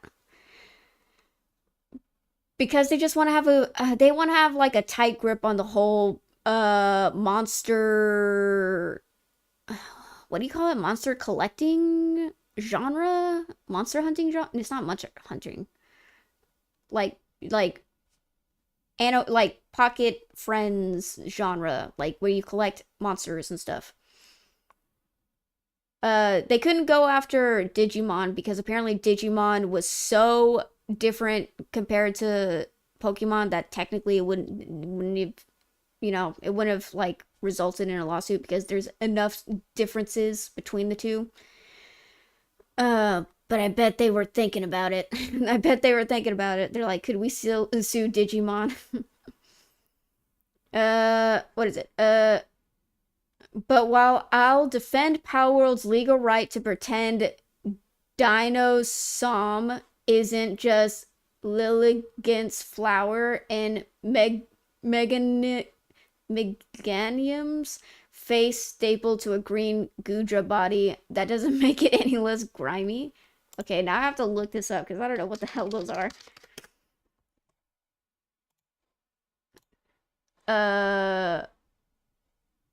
Okay, let's look up Dinosom. Dinosom. Alright, this is Dinosom. I don't know if you can see. This is... Oh, wait, that's not... Alright, this is Dinosom. Just over here. Is it just Lilligant? Lilligant. Oh, get out of here. Shut up. Lilligant's flower.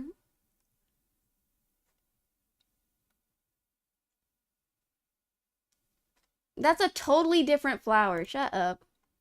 Meganium?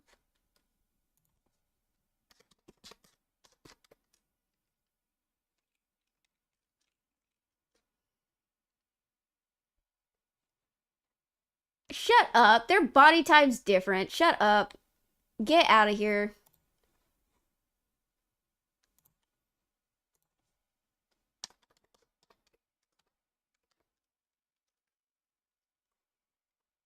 Okay, never mind. Okay, never mind. I can see this. Okay, never mind. I can see this one already. Yeah, okay, never mind. Never mind. I thought this was like little flower prongs. I didn't know it looked actually like a crown. My bad. My bad. I judged you too harshly. My bad. This week, however, Palworld has found itself on the other side of the sincerest form of flattery. Allow me to introduce Palland. Palland? A shameless attempt to fool anyone who only has the patience to read the first 3 letters of a game title. And a particularly egregious example of the kind of slop Nintendo is content to let fester on the Switch store. This looks like a mobile game. I might find Palworld distasteful, but Palland is aesthetically demonic. For only $4, it claims to offer a captivating survival, building, and exploration game in a vast and dangerous environment where you decide how to gather resources, expand your shelter, and deal with wild creatures that can be both threats and valuable sources of power. In reality, it's a dire, shambling morass of Pasgetti creatures and generic assets where the trees look like tonsil stones and every sound is horrible. Watching Palland gameplay videos on YouTube is like rotating in a microwave of apathetic contempt. Wow, that is a sentence. That is, somebody's got some strong feelings about this stuff. Rotating in a microwave of apathetic contempt. Wow. But you can shoot the monsters with a gun if you want, like Palworld. Okay, I like this the way that they wrote. Okay. You know, I like this guy. I like it. I like whoever wrote this. They're like, I don't like Powland, but I don't like Pow Worlds, but Powland sucks.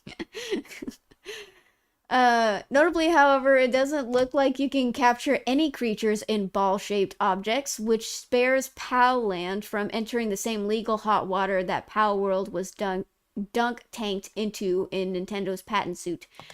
And for what it's worth, its monsters don't really look like Pokemon underneath the bleary AI baseline of its store banner. They don't really look like anything except bad. I like you. Well, while I wouldn't put it past Nintendo to leave Powland's listing out, up out of pettiness, it certainly hasn't been in any rush to flush the rest of the knockoff sludge from the Switch store. To be fair, Steam has no shortage of blatant ripoffs, though in cases like Light of Motirim, Sony has called a Slavish clone egregious enough to take Tencent to court.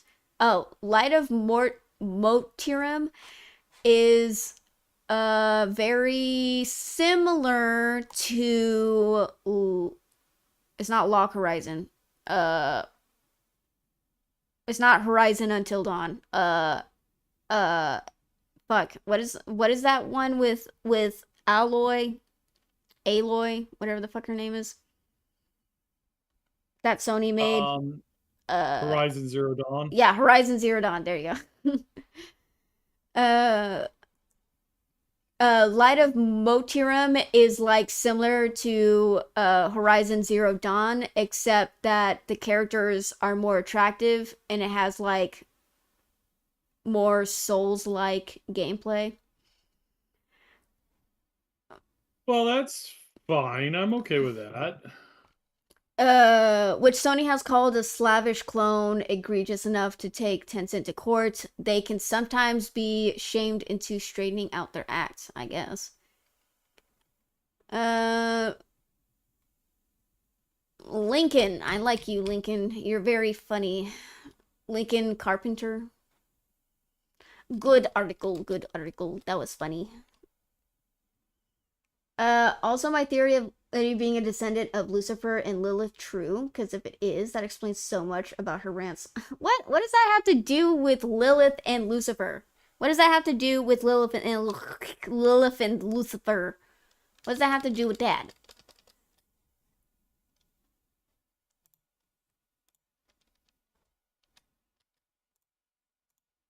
But yeah, I just hope that Nintendo bites the dust. I really hate. I mean, Pocket Pair was really. They should have known that Nintendo was gonna come after them. And honestly, I kind of applaud their big ballness, you know? They're like, fuck it, we ballin'. And then they made a shit ton of money on Power World. I don't, wait, is Power World even like fully released? Is it still in early access?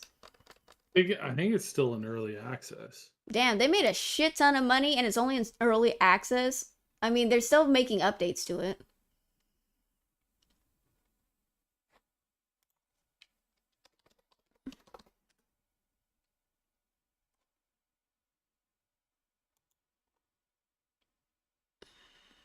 Yep. Yeah.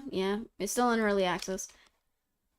And they're making it's still in early access. It's not even a fully released game and they're already making like collabs with Terraria, uh which is another game, like, and they're making constant updates.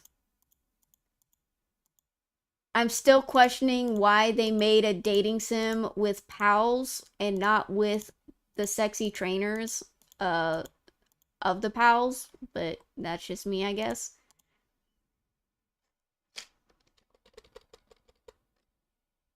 Oh yeah, did you guys know that they made a dating sim where you can date the pals? You can do that. Nintendo would never. Nintendo would never. Oh god. Yeah, that was a dumb joke. Apologies about that. No, you're fine. Marvel Rivals director dismisses Gooner game classification. Oh boy, I hope we don't get in trouble for on YouTube for that. But yeah. Um the longer Marvel Rivals exists, the more cosmetic skins are added to the game, and the ones that attract the most attention on social media are the more provocative ones, namely for the female characters that show quite a bit of skin. Really? Really? No one's gonna mention Loki Speedo, but people have to comment on oh god, I forgot her name. God damn it. What's her name? The butterfly lady. They're gonna comment on her bathing suit that actually covers a lot more than what Loki's Speedo covers. Like, really? Okay. Because it's always about, Protecting like, women let's and face it, it's sexualizing women. it's hypocritical to the max. It's Yeah. always been hypocritical to the max. Yep. Uh During a lengthy Rivals assembled interview, with Marvel Rivals creative director got I'm not gonna pronounce that name right. I feel like the way it's spelled is not the way that it's pronounced. I'm not gonna say that specific name. Help, I've been raided. This name, that name right there. Oh shit. Hello, Dr. Oh, sorry, Mr. Dravencat. Hello, Minion. Hello, everybody. Welcome in. We're just talking about how Marvel Rivals is considered a Gooner game, but the director is saying it's not a Gooner game because of the skins. This specific question of Rivals becoming a Gooner game was raised. Don't ask me the origin of the word. Let's just say people now use it to describe games relying heavily on sexual appeal. This guy, I'm going to pronounce it wrong. I don't think it is pronounced the way that it's spelled, but I'm gonna be American and pronounce it the way that it looks to me as it's spelled. Guang. That's not his name. That is not the way that you pronounce that. Had a thoughtful answer that didn't go after those saying that, but explained why such costumes are chosen. Namely, most of the ones cited are straight from the comic books. Here's the exchange. Rivals assembled. Speaking of cosmetics and skins, how do you guys respond to people calling Marvel Rivals a Gooner game? The director: because our design is inspired by classic comic themes, including some very outstanding skins like Mantis and also Psylocke, that's her name, and also Psylocke's Vengeance. These all come from classic comic designs, and we create some more fashionable designs based on them to gain players' appreciation. I think this also reflects the broad recognition from our players. What is it? As mentioned earlier with the Squirrel Girl and Krakoa Resort skin, these are actually designs based on real-world themes in the season's storyline. For designs like these, we try our best to integrate the storylines from the season, including elements from Krakoa, and blend popular elements from real life. We create new designs based on that, and I'm very grateful these designs have been well received by the majority of players. There's an entire debate in the gaming community about whether Zezzy character designs help or hurt a game. They definitely help. I don't know why it's a debate. It definitely helps. The fact is, the main issue is whether the game is fundamentally good or not. It is a good game. Look, Marvel Rivals is popular because not only is it a good and fun game, the characters are hot. Like the male characters are hot and the female characters are hot. Everybody's hot, all right? Except maybe I wouldn't sexualize Jeff the Shark, but everyone else is hot. Jeff the Shark is adorable, all right? Everyone loves, well, I wouldn't say everybody loves Jeff, but as a character, people love Jeff. As a character in the game, people hate Jeff because he can be annoying sometimes. But yeah, he can be annoying to deal with. What is it? there are examples both ways. Famously, woke Concord with its conservative, extremely poor character. Conservative, right? Okay, that's what you want to say. Famously woke Concord, with its conservative, extremely poor character designs, utterly failed. It failed because it wasn't conservative. It failed because it was too progressive. That's why it failed. Don't be saying it failed because it was too conservative. No, it failed because it was too progressive. We can't sexualize women, and I don't know why, and they don't want to bring in hyper masculinity into the game. So the male characters don't even look attractive. And the one male character who did exude a lot of masculinity, he looked ugly as fuck. Like, he looked so ugly. They gave him a bright red face and like a pale blue body, and it just did not mesh well. And like, he looked so ugly. And then the fucking character designs of the women are so fucking bad. Like, they're so bad because they were so scared to sexualize women that they pretty much put them in burqas. They pretty much put them in burqas or in some kind of like what is it? Robe to hide their bodies.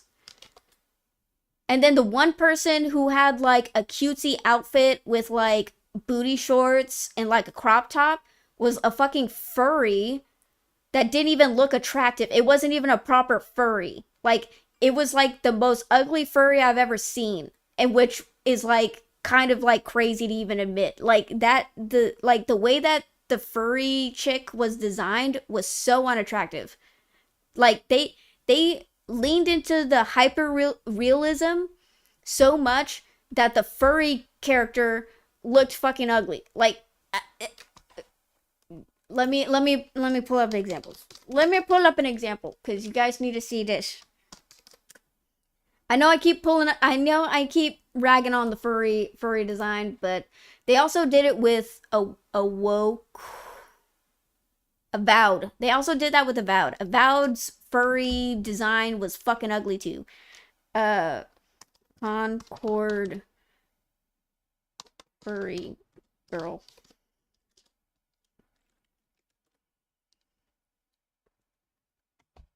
Aw, the fan art's so cute. What the hell is this? What the hell is this? What the fuck is that? How can I tell she has a butt chin? What the fuck is that? Who does that? Here we go again. Unnecessary dumb rants about female characters and revealing clothing. Is okay if men get revealing clothing, but not women, right? Double standard much? Yeah, dude, it talks about how, like, oh god, what was that one main character called in the Resident Evil series? You know how, okay, so you know how they were... So there's Leon, and then there's, like, Jill, and Jill is usually... It's not Jill, it's... Wait, what's it, Jill? Jill was usually quite sexy. Yeah. Wait, is Jill the one with the Asian... There was the Asian girl, but that was after I stopped playing them. Ava, yeah. That was after I stopped playing the main series. I think it was Jill, because like there was a female character that the feminists like were screaming about because she had like booty shorts on, and because she's a woman and she has curves. They're like, oh my god, this game is sexualizing her because her butt's showing. And so in order to curb the feminist outrage, they put like a jacket around her waist to hide her ass. And it's like, what? Like, what? Because she's a woman and she's shapely and she has to hide her ass? Like, what? And then, but oh Lord forbid, the same journalist who was screaming about them sexualizing Jill, she freaking praised the hell out of a mod of Leon Kennedy running around naked, like full on butt naked, and they're just I don't know if it was a male or female, but they were like full on like drooling over and simping over like this Leon mod, and it's like, yeah, double standards much. But yeah, like the design, like this is like the worst What the fuck is this? Like, who? This upsets me. I'm not a furry, but this upsets me, alright? Like, what it. Who. I don't know what this is. I don't know what is this? What is that? What is it? Avowed?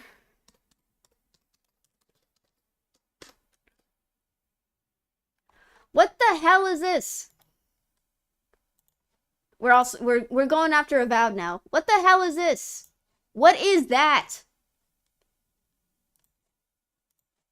Oh God, you can't even. I can't find.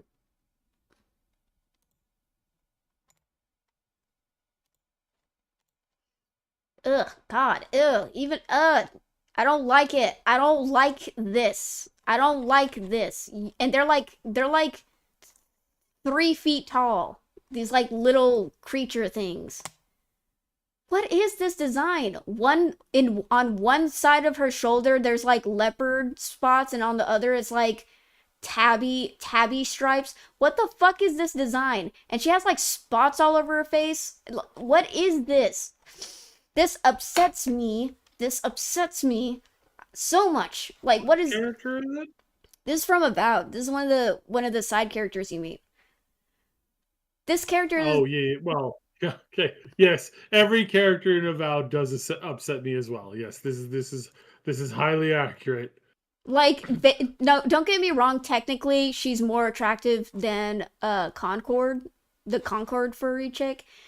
Technically, she's still attractive, but the design of the fur shit pisses me off. What is like? Why are we doing big ears on what is with people like doing big ass fucking ears when it's like supposed to be like a furry creature person, and they have to like, oh, we have to big like instead of doing the cute cat anime ears, no, we got to do like proportionally accurate ears, but they're fucking giant and god awful, and the fucking gray fur does not match the red hair. The gray fur does not match the red hair. I am upset. This upsets me on an artistic level, all right? This design is bad. And then you have one that's fucking blue green. What the fuck is that? In what? God damn it. God damn it. Who fucking makes a goddamn blue green furry? And it's like, what is that? Are we. Who. What is the fucking. Like. What is the logic behind this? Why can you make a fucking green blue furry? Why can you make a green blue furry? Wood. Oh my. Thanks, Scythe. Like, who makes a green blue furry? Furry.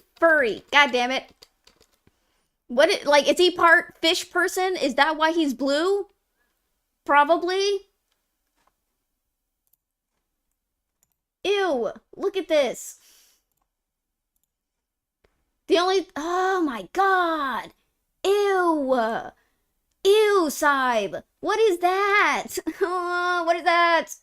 Ew.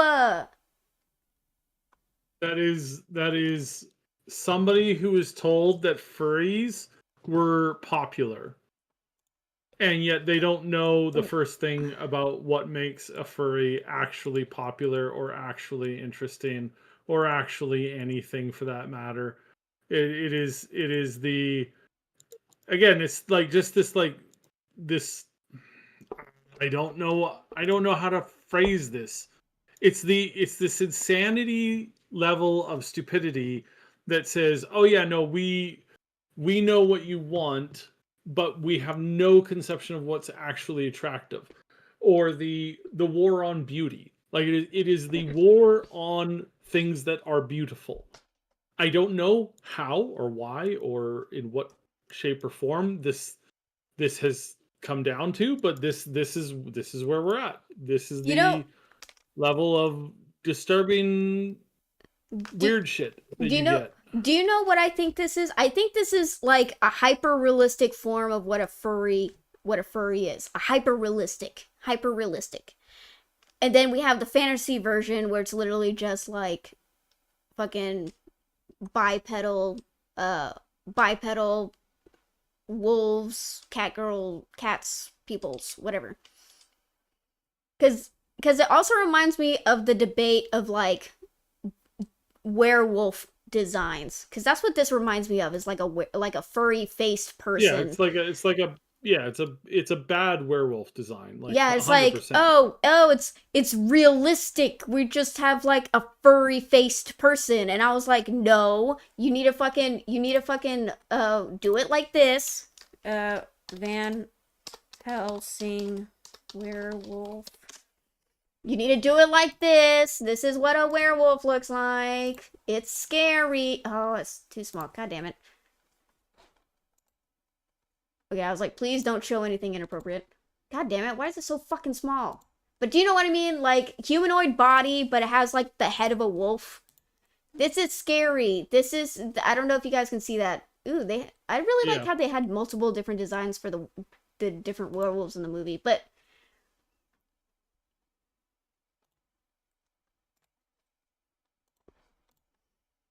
yeah, like they had like the heads of actual wolves, the body of a man. You do not see this anymore.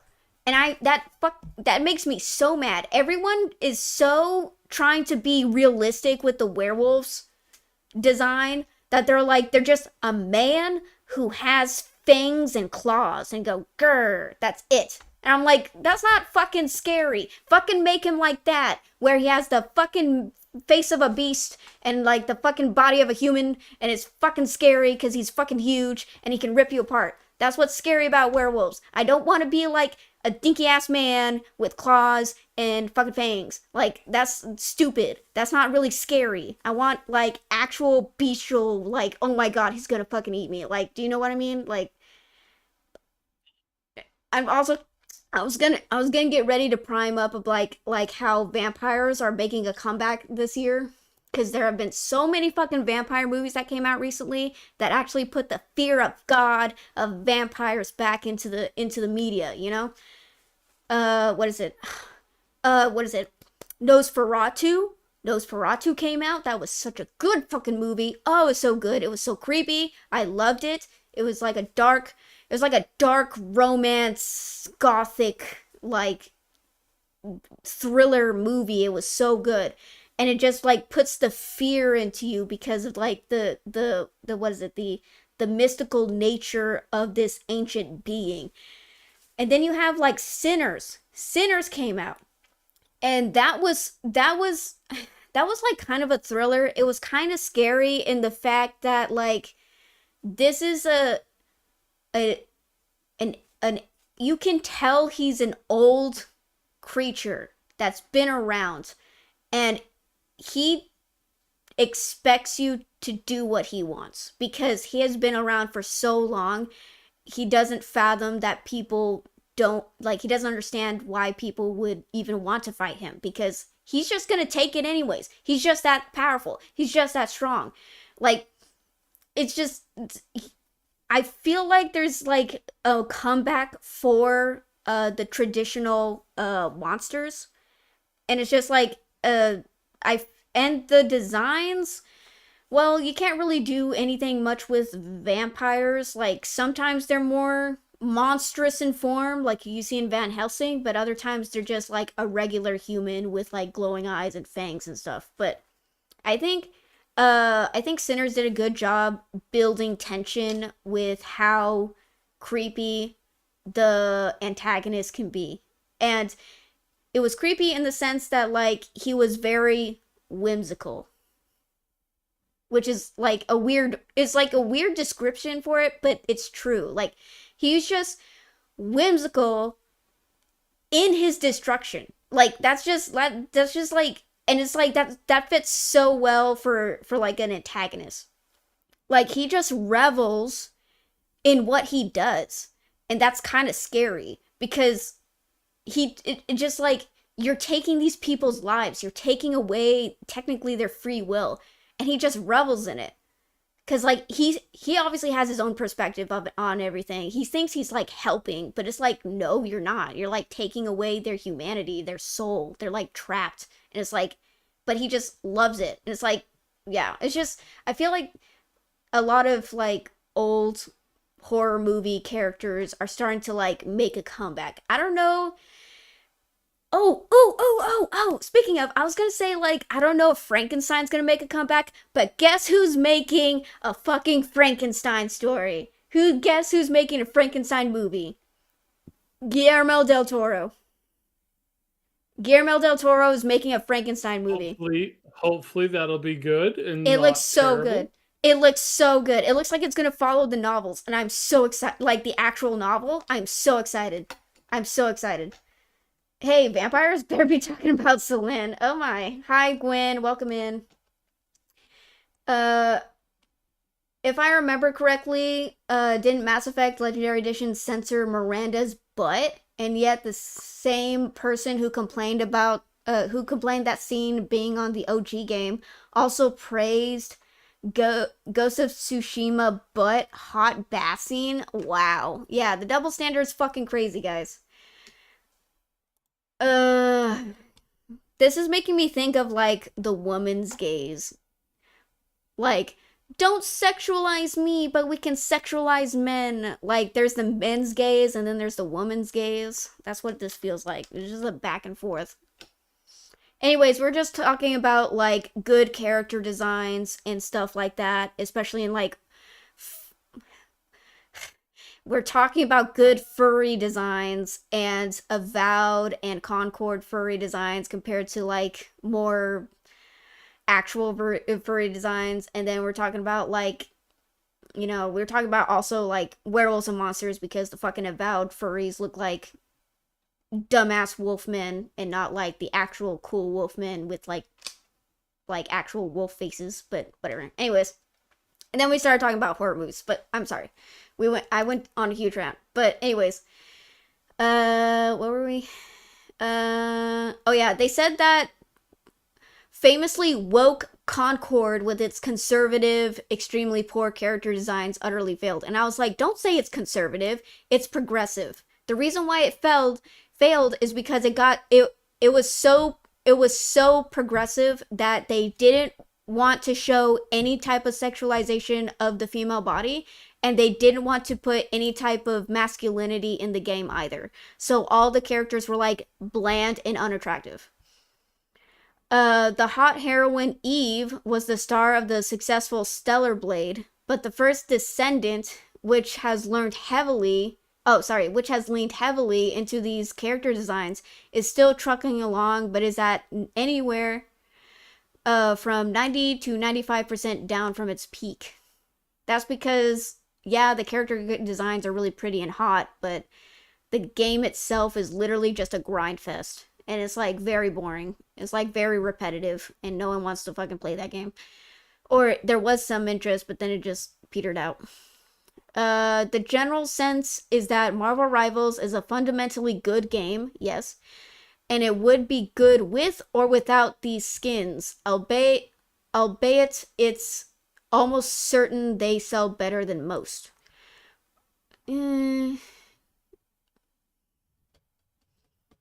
I think that it gained popularity because it was good, and then it gained even more popularity because it showed it wasn't willing to censor the human body. That's my opinion. I think that it would still be as popular, if not more so, even if they decided to censor body parts. I feel like there would be people who would be like disgruntled about it, but I think they still, I don't know. I think it would still be a popular game even if they censored the body parts. In my opinion, because it's just a good game. It's such a good game. Uh that like it literally was such a good game. It was a rival for Overwatch. Oop. Okay. I was like, did I press button? I pressed button. Sorry. I think them having really sexy scenes or sexy skins boosted the popularity, but I even if they didn't have sexy skins, I think it would still be popular, if that makes sense. I don't know if I'm making sense. No, that makes sense. Uh Where did I leave off?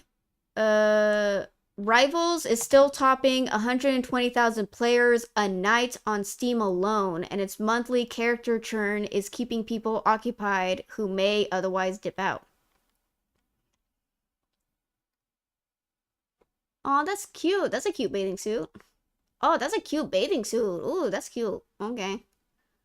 I long for, well, I hope that one day, instead of all the bitching and complaining and all this stuff about this, I kind of hope that I'll go to I'll go to the store and I'll see like the newest bathing suits and outfits that come in for the summer, and they're literally the stuff from Marvel Rivals and stuff.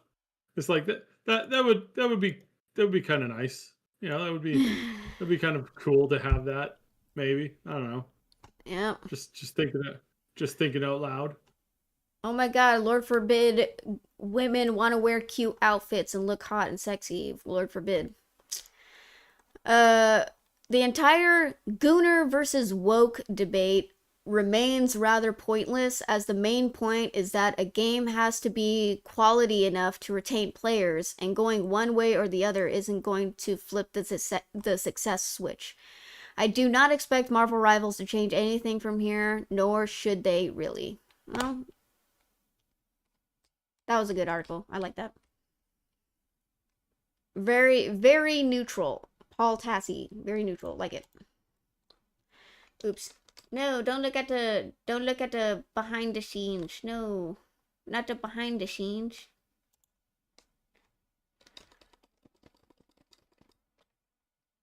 But yeah, like Marvel Rivals is doing good for a reason. Oop oop oop oop.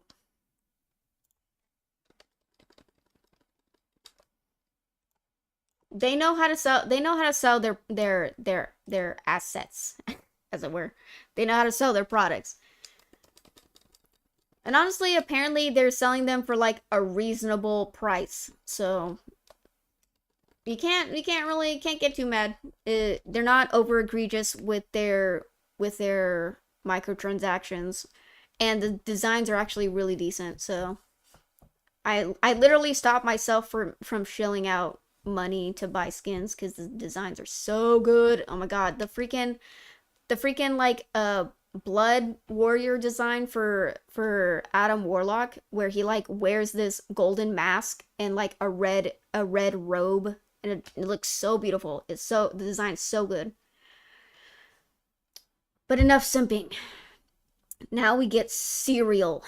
So Roblox has gotten into some very hot Just boring. water. So Roblox, honestly, I've heard of Roblox having this issue for a while now, and that was like years ago. So I'm not surprised that it's gotten so bad that it's now making headlines. So Roblox is known for garner it's a platform that makes kids games. And where kids congregate, you'll find kid predators. And Roblox has had, Which is accurately everywhere in history. Like there's this, again, another good example given recently was that this is just the way that things are. You're going to have these issues, period. Doesn't matter what you try to do to get out of them. And the best thing to do with it is to deal with it as quickly and as strongly as you can, which is definitely not what Roblox has been doing. Not by a long shot. And that is very disturbing. That they just, for some reason, just refuse to go, hey, this is bad. We're going to make sure that this never, ever, ever happens again. But there seems to be no like strength of will to do or say that. so Very serious problem. Yeah, Roblox has had a predator issue for many, many years to the point where Hmm. like it's very concerning. And apparently there was a YouTuber who is like he's like early 20s, but apparently I didn't God, time is flying by so fast. But apparently when he was younger, he was on Roblox and he got groomed by a predator and bad things happened. And he didn't want that to happen to anyone else on the platform. So he created a YouTube channel dedicated to taking down predators on Roblox, and he was doing good work. He wasn't a vigilante. He was working in tandem with police officers, giving them evidence and information of predators on the sites, and like obviously uh these disgusting people trying to solicit minors and stuff. These are like young kids. They're like 8, 10, 12, 13. These are like young kids, and these are like, God, it just makes my head spin. I literally got lightheaded for a second because it just fucking boggles my mind. These kids are like talking to adults, and some of the shit that's on Roblox like is highly suspect. Like we're right now we're fighting game censorship where they're trying to get rid of Gooner games in Roblox, which is a primary children's platform. There are there's like a game where a woman is like passed out, and it's like what happens in that game? I don't I That's a game that is on Roblox. And then there's a game where it's like you peep at a girl while she's in her bathrobe. That's on a kid's platform. And recently the person who made Roblox recently the person who made Roblox oh, came out saying that they want to put a dating feature in Roblox. You have to be 18 years or older to do the dating website, but let's be honest here, people lie about their ages all the time. So it's like very highly suspect about how strict the guidelines are for the dating app that they want to put on Roblox, which is a child platform. Why are you putting a dating why are you putting a dating app thing on a child platform for children's games? And then You're asking questions that just make way too much sense. You know, it's just that's a real hard question to answer. I didn't realize how bad it was, cuz like when I first heard about the dating website, like I knew that there were like some predators and stuff, but I thought that the company was like doing a better job of protecting the users. And I was like, "Oh, a dating site on Roblox? Then that's whatever because I know there's some adults who play on Roblox." So I was like, "Oh yeah, that's whatever." But then I realized some of the shit that was actually on Roblox was like those suspect degen games that are highly suspect that kids are being exposed to. And I was like, what the fuck? And then there's the predators are a real problem, like more of a problem than I first realized. And I was like, what the fuck? So now I'm like, really. And not only that, the fucking statement of the people who made Roblox against the dude who was catching predators, that made me question everything. Cause now because of that, I'm like, okay, why are you putting a dating app on a kid's platform? Why are you doing that? Why are you doing that? Now what happened was that this YouTuber was catching predators on Roblox. The creators of Roblox didn't like that. So they came out with new rules stating that you can't like oh God, basically they're protecting predators. They're like, you can't Yep. say that you're one thing and that you're not. Like, you can't pretend to be like a child on our platform to catch other other people doing things. Like, you can't do that. Like, I'm like, why would So filthy. It's so filthy. I'm it like, is shocking to me how they you get can't away with this. Like you might as well just wave a big sign, saying, "Hey, we're monsters." Like what is wrong with these people? Oh, literally Roblox put out a rule that says this YouTuber who catch predators can, like, people of his I wouldn't say ilk, that because that's a mean, people of his god damn it, what do you call it, principle, like the people who try to take down predators, not in a violent yeah. way but in a way that follows the law and actually gets them arrested and convicted. These people who dedicate themselves to protect young children, Roblox is stopping them from doing that. Roblox is stopping people from protecting children on Roblox from predators.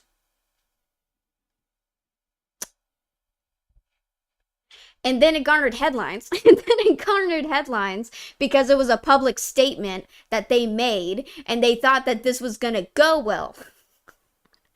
I don't know why. What made you think that this was gonna go well? Like, Jesus Christ, dude. It's like you can't support you can't support predators being on your platform without looking like a predator yourself. Like, what the hell is that? Like, what the fuck are you doing? So it's like you support predators on your platform. Okay. Thank you for the follow, Higafifu7.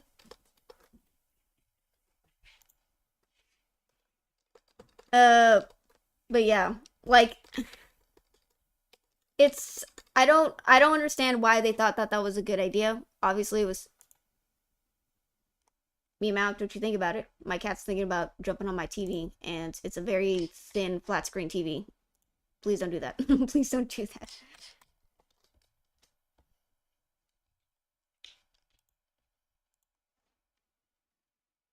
Oh man, whatever. It's fine.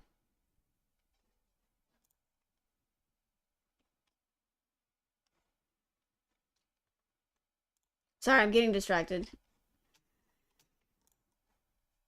But yeah, Roblox is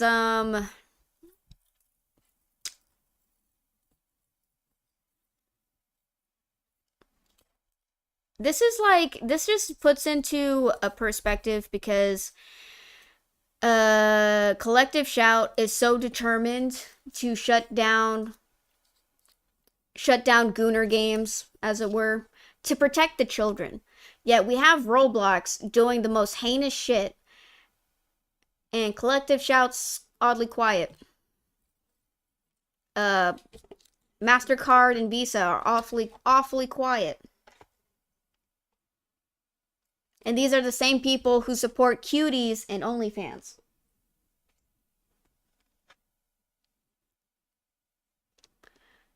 The hypocrisy is real.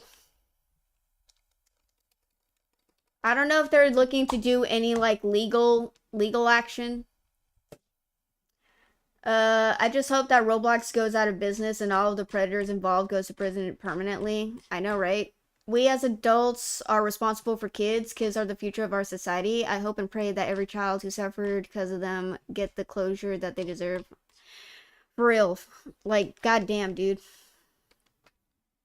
Like, I'll be real with y'all. I was a victim of a child predator, and yeah, that shit sticks with you for most of your life. And I hate it that these asshole predators are like saying, "Oh, it's actually good for the child." There's some actually disgusting people who say like being exposed to a predator is good for the child. No, it's not. It is not. It fucking fucks you up. It fucks you up mentally. It is not good for you. Like, it's not. I fucking hate it. There's so many fucking studies proving that these types of things is detrimental to a child's mental health. It is very, very disgusting, and it's wrong.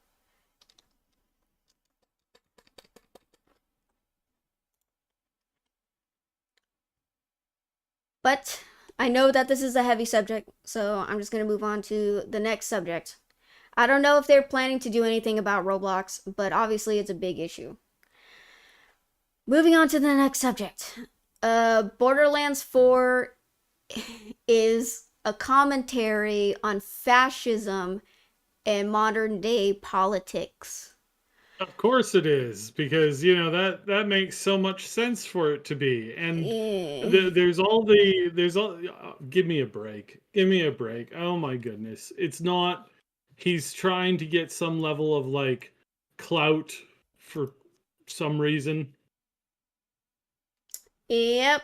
Like first it was the $80 debacle, and then him digging his heels in until the backlash got so bad he finally lowered it to $69.99.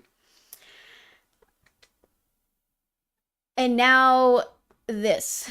Like, are we really surprised? Are we really surprised that an Okay, I don't want to start name calling. Okay, I'm try to be civil. Let's be civil. All right. So, Randy Try to Pitchford. be civil. Let's try to be civil. Randy Pitchford, the scummy guy who couldn't be bothered to accept that there are people out there who weren't as terrible as him. People bent over to try and help him when he needed it the most. And then he turned on those exact same people when it was expedient to do so. Terrible. Just absolutely like a joke. Yeah, it's just I don't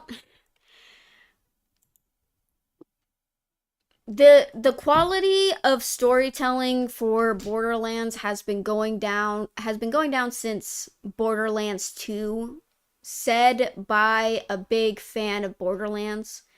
He said that he played all the games and the quality didn't get better over time. It actually got worse. And the last good game in the series was Borderlands 2.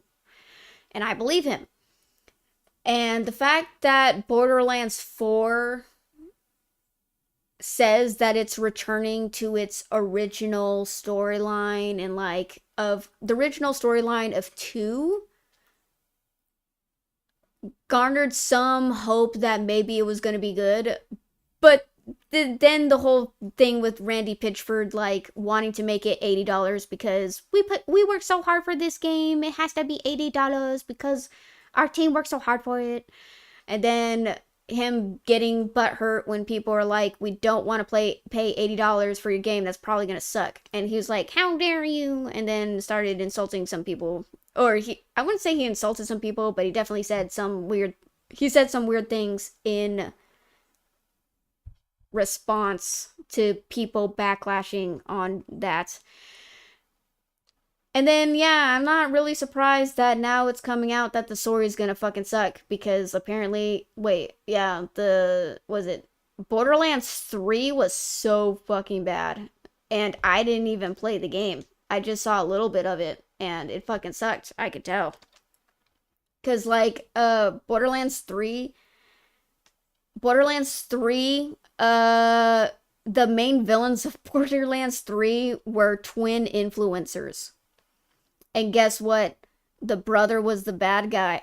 Can you imagine, like, oh my god, in this so shocking hyper feminist world, the man is the bad guy. Oh god. And guess who's the bad guy in the 4th game? Another man who's a religious figure, and they're making a commentary about the badness of religion. Who's ever done that before? That's a completely new take. I've never, ever, ever heard of that before, ever. Oh my That that god. is that is truly shocking. Like Original, wow. what a groundbreaking original take. Oh my god, that's amazing. Religion bad, wow. Uh, I heard they were attempting to get a flag to join similar organizations like LGBTQ. Oh yeah, I heard about that too. Disgusting, but probably old news. Yeah, they've been doing that for years, dude. And it's gotten to the point where, like, the lesbian, gays, and bisexuals don't want to be equated to any other queer group, is what I heard through the grapevine. Like, apparently, like, like the LGB does not want to be part of the TQ plus upside down left right triangle triangle. All right. Uh, you're joking, right? Borderlands 4 is commentary on fascism? Really? I know, right? God. Yeah, they really can't help themselves. It's like, uh, thank you for the follow. God damn it. God damn it. It's nothing but bots. There's nothing but bots here.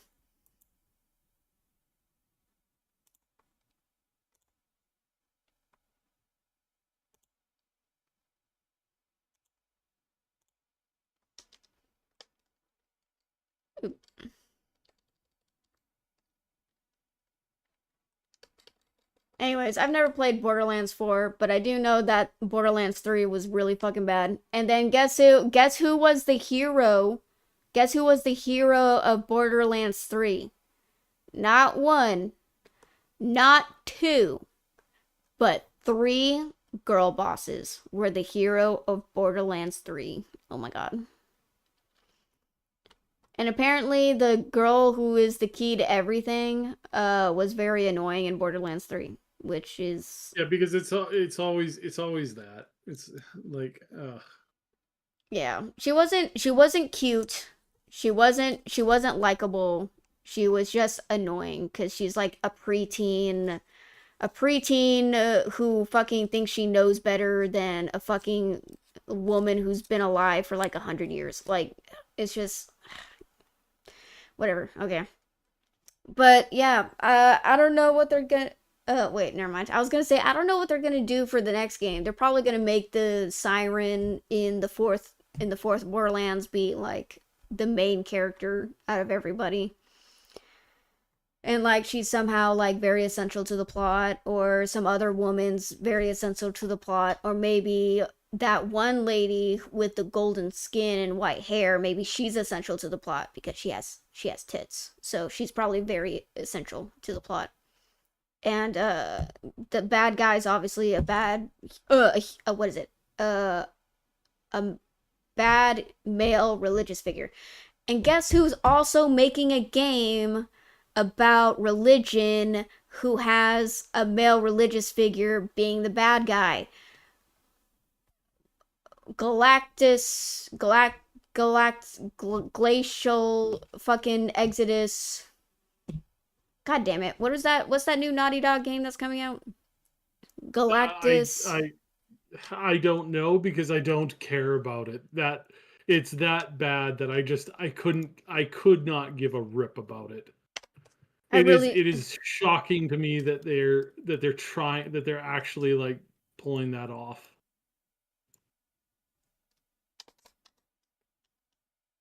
Galactic something heretic? Heretic? Galactic Heretic, Yeah, something. intergalactic the heretic prophet. It's not even fucking good. Like the story that leaked for that allegedly the story that leaked for intergalactic that leaked wasn't even good.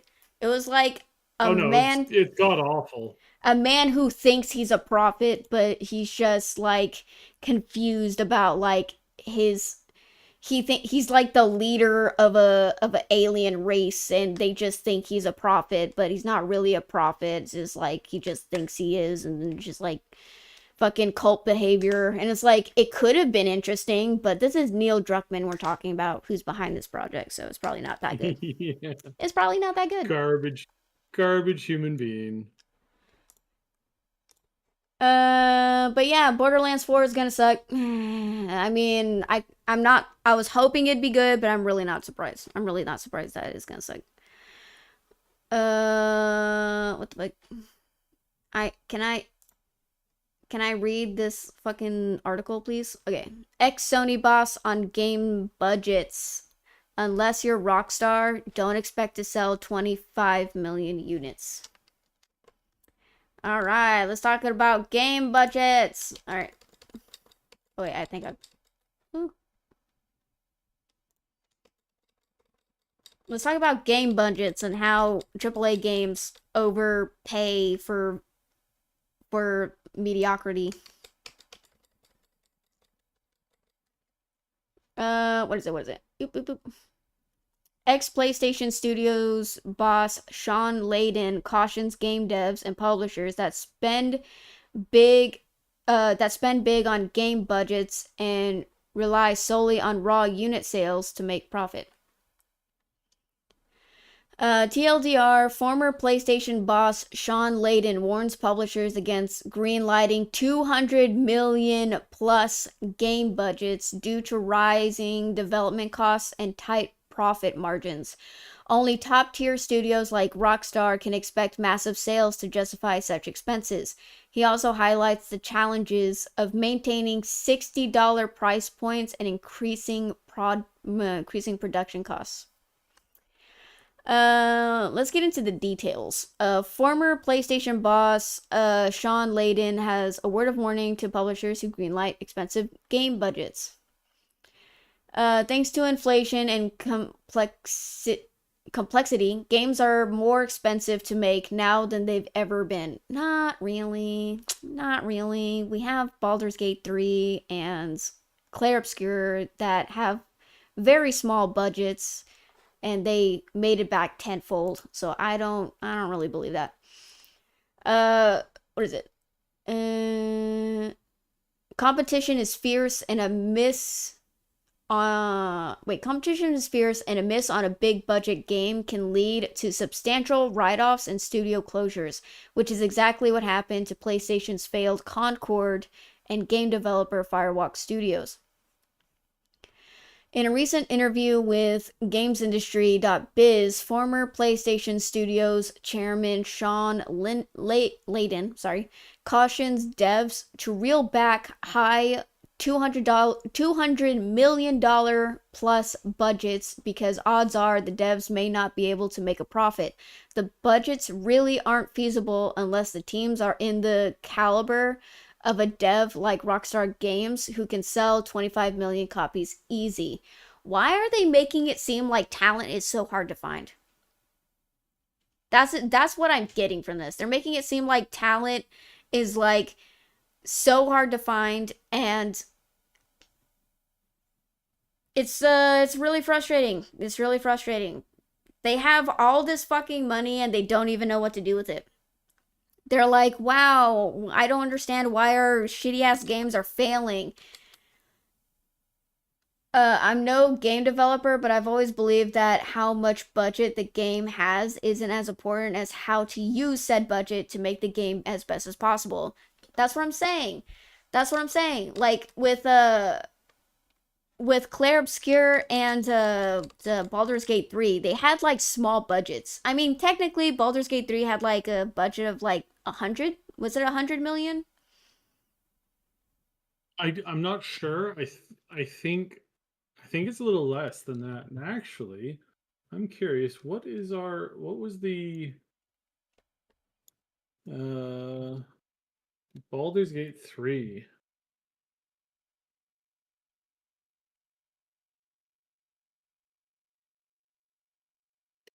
What was their development cost? Yeah, so Baldur's Gate 3 was rumored to be around 100 million. I really don't think Claire was that much. I think Claire No, was it was like, probably a lot less. yeah, it It's was probably like, like 25 million, honestly. yeah. Like these are like way more feasible. Like how crazy is that? They made okay, Larian Studios made a giant ass game for 100 million, which is just half of whatever they're like all these other studios are fucking funding. Like, what the hell is happening? It just frustrates me because they're just making so many bad business moves.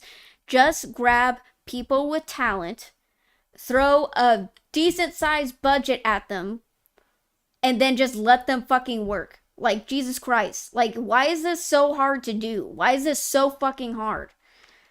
I know why. It's because of favoritism, nepotism, and politics in the gaming industry. I know why.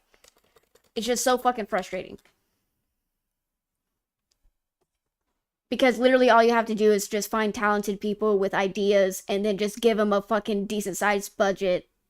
And it's so fucking easy to fucking print out money, guys. It's so fucking easy to make a fucking killing. God. You're making it so hard to make money. AAA game studios.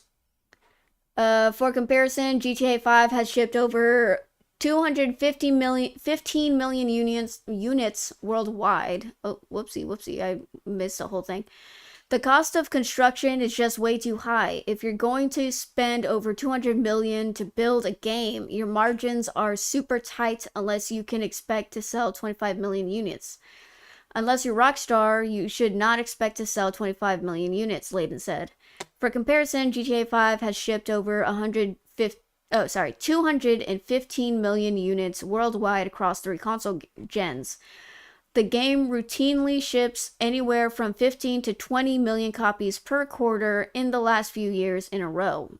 Analysts predict GTA 6 could sell 38 million copies at launch. Ooh, that is a high projection.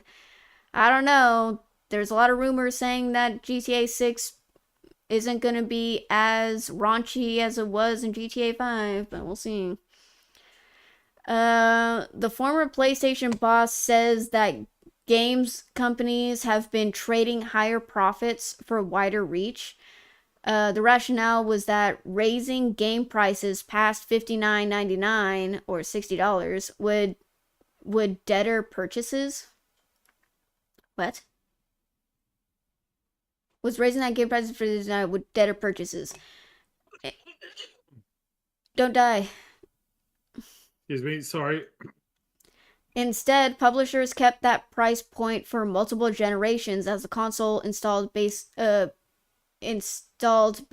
continued to grow. Layden discussed why no one wanted to raise prices until Gen 9, which saw multiple publishers like Take-Two, Electronic Arts, and even PlayStation collectively raise prices to $70. Gradually and incrementally raising prices over multiple generations would have been the way to go, Layden also commented. Oh, shut the fuck up, Layden. No one asked you. You're not a pleb. Gradually... no one wants to be the first one to raise the price because you're afraid to lose traffic. So what you do is you just end up eating into your operating income, your profit margin. There were more sports cars in the parking lot in the PS1 era than there were in the PS4 era.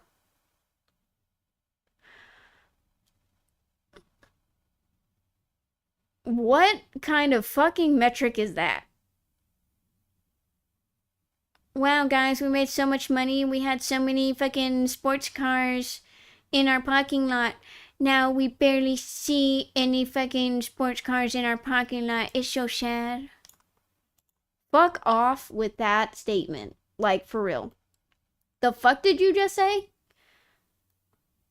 Wow, must be so hard not to make enough money to get your stupid ass fucking sports cars.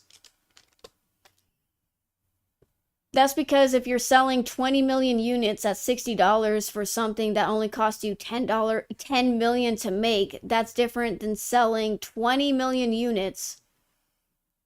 That's different from selling 20 million units at $60 for something that costs you 160 million to make. Oh, that's it?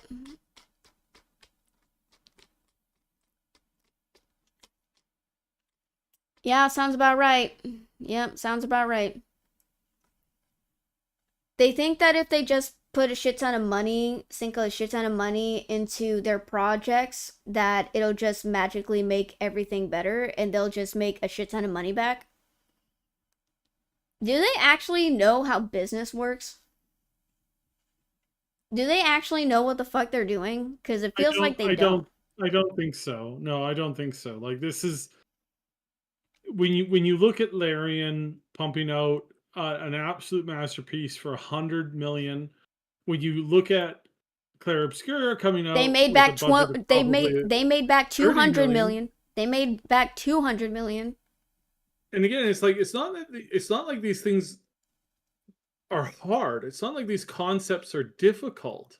Yes, I am a very average, slightly below average high school graduate, and I understand what the fuck they're saying. They're like, you can't just fucking sink so much money into making a game and expect. Wait, is he for raising game prices? Is that what he's trying to say? Because he said for $60, game studios aren't gonna like get back what they spent to make that game at $60. So it's like, is he justifying the $80 price? But even then, like they sink so much money into making these games that I don't even think $80 is going to actually help either. Cause like you have Concord, right? Concord is like they sunk 400 million, went down the fucking drain for Concord. 400 million. It was 400 million, right? Or was or was it 200? I think it was 400. Because I think that was like the biggest we've ever seen someone spend money wise on a game. Once you count into the marketing, so they had locked in marketing for. So this is Sony working on, like, as an example, like the Concord. It's like, not only did they spent a couple hundred million buying the studio, then they spent a couple hundred million developing the game, then they spent like 100 million advertising, and those advertising dollars didn't even get fully spent. Like, they handed the money over, essentially. They signed contracts to get them to do all this marketing, and then the first week they're like, "Oh, we made a dud." Like just shocked that they had made a dud, and they're like, "Oh, okay, And it's not just that, we're screwed." they're also funneling, it's not just marketing, they funneled into other media projects. They were gonna do a TV show. They're gonna do a movie series. They're gonna do a comic line. They were gonna do card games. Like they were funneling into other medias before the game even fucking came out. Before the game even came out, they were like making all these big leaps because they were like, this is gonna be the next big thing. It's gonna be the next big hit. And I feel like they were putting their focus so much on other projects that they didn't focus on the game, and because they were like the focus was so split up that the game came out as trash because no one was paying attention. Do you know what I mean? Like like the designs were bad, the fucking gameplay was uninspired, the environments were so bland and lifeless. Like it was just so bad. It's like they were so keyed up on like making other media that they just didn't care about the game anymore. If that like it just that's what it just feels like. But it's like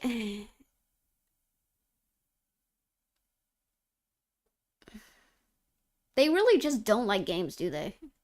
Because that's what it. No. It's just like they're just using games as like a stepping stone in some way for like to get like ahead of other media. At least in the case of Concord, I don't know about it, but you can definitely tell with other games, the gaming studios, that they really just don't like games. They just really don't. They really don't care. They really don't care. I mean, they already made their profits. They made their profits. They're a multi-billion-dollar company. Like, what's the point? You know, like you're just so successful that you get lazy. You know, or that's what I assume. You just have everything you could have ever wanted. You sidestep giving your employees bonuses just so you can buy yourself five more foreign cars for your collection.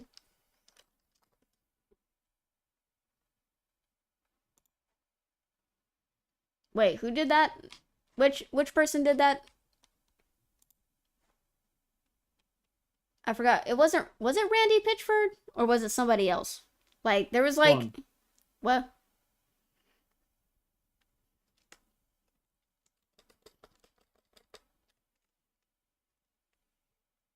Uh I've made idiotic statements in the past, I'm not gonna lie, but Sean is literally making lazy morons like myself look like Albert Einstein. I could be wrong, but I think the $400 million budget could be referring to everything involving Concord, including the animated projects they had for the franchise, and animation is also expensive, especially if it's high quality. Yeah, they were trying to advertise Concord in Secret Level, which is like an anthology series Yeah, similar yeah. to. Secret Level is like this show that has all these gaming stories and memes and shit. Yeah. Uh, it was actually pretty good. I watched the first season. Each episode was pretty good. Shockingly, I didn't actually like the Concord episode. The Concord episode just wasn't that good. Literally, the other episodes were so good that Concord was just okay. It was just okay. It was just a very normal action oriented game. So it's like or oriented episode. So it just wasn't that interesting. All right, Assassin's Creed 3 director says Ubisoft put a lot of pressure on devs to add playtime and bulk out games with RPG elements to delay resale, as GameStop was the only one making any money on that transaction. Wow. The cheapest and most effective way to bulk it out was to add RPG elements. Wow. Oh, wow. Ubisoft using slave labor to cut costs at a cheaper price is making a game cheaper by making it an RPG. Yeah, that explains why the quality went down a lot. That explains why the quality went down a lot when they added RPG elements. We may never fully understand why Ubisoft decided to turn Assassin's Creed into an open world RPG series starting with Origins, but we can try to understand it from the perspective of the developers who were with the studio at the time. I had the chance to sit down with Alex Hutchinson, a Ubisoft veteran who directed Assassin's Creed 3 and Far Cry 4, and he shared his unfiltered insights as someone who left the studio in 2017, months before the release of Origins. Quote, at the time, there was a lot of pressure inside Ubisoft to keep the disc in the tray, to essentially try to delay resale, as GameStop was the only one making any money on that transaction. Hutchinson said, designers were being asked to add playtime, which seemed like the most pro-gamer solution to the problem in a franchise where multiplayer had never really worked. Hutchinson added that action-adventure games, which is what Assassin's Creed used to be, are notoriously expensive per game hour, so the cheapest and most effective way to bulk it out was to add RPG elements. They didn't even add RPG elements right. Like, why don't they just give, like, people who are, like, actual appreciators of RPGs and, like, get them in and, like, actually add good RPG elements? Just throwing it out there. But they're cutting costs, so that would cost too much money. Mm-hmm. To be clear, because I don't want to infer too much, Hutchinson never explicitly said this is the sole reason why Ubisoft took the Assassin's Creed series in a different direction, but he told me, as he has told others in the past, that the decision confounded him. I think it's the only franchise I can think of that changed genre and kept its audience, so it was risky, but it seems to have worked. That said, I always thought it was a peculiar decision for a franchise where they also wanted to put them out as close to annually as possible. Ooh, that's not a good business model, especially with games. Push them out annually. I was worried that if you had 200 hours of Assassin's Creed, you just played then. Aw, shit, my package came in. I'm gonna have fun building a cat tower later. Oh my. Come get your box. Ugh. Yeah, the box. Oh my god, it's a box. What's inside? Wait.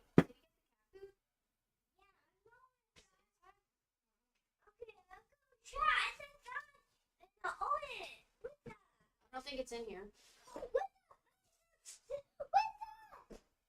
What's that? Okay, I'll mess with that later. Hold on. What's it? What was I saying?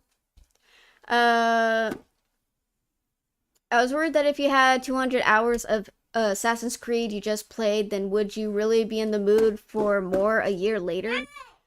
I think luckily the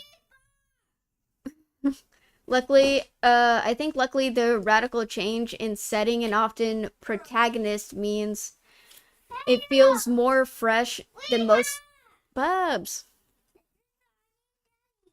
What is it? It feels more fresh than most franchises so that they get away with it, but my heart is in the action adventure space, not stat juggling, so I miss the old days. Yeah, I don't know. I wouldn't say that it's like based on stats. I'd say it's just like they just had different they just put different what is it? They put different fighting styles in the game, and then you can like romance people, but even then the romance isn't really fleshed out. And then you can like have multiple endings.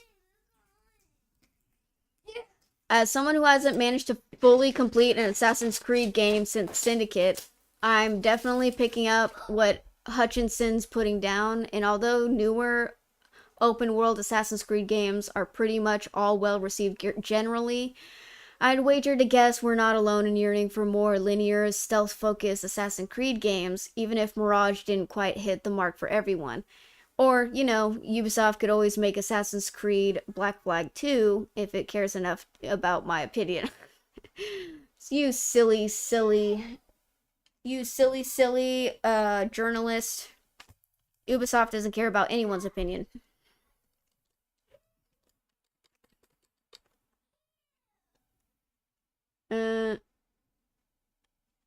No wonder Assassin's Creed 3 isn't as good as games that came before. Well, at least Assassin's Creed 4 Black Flag, aka the best pirate game of all time, even after a decade later, unfortunately, is still an amazing game today. I haven't actually played Black Flag 4. What the hell? I haven't played Black Flag. I have the game for Xbox. I just haven't finished it. Like, I started like 1/3 of the game. I didn't make it that far. I know, I'm a terrible person. I'm a terrible gamer. How could I? Baldur's Gate 4 has been confirmed. Yay!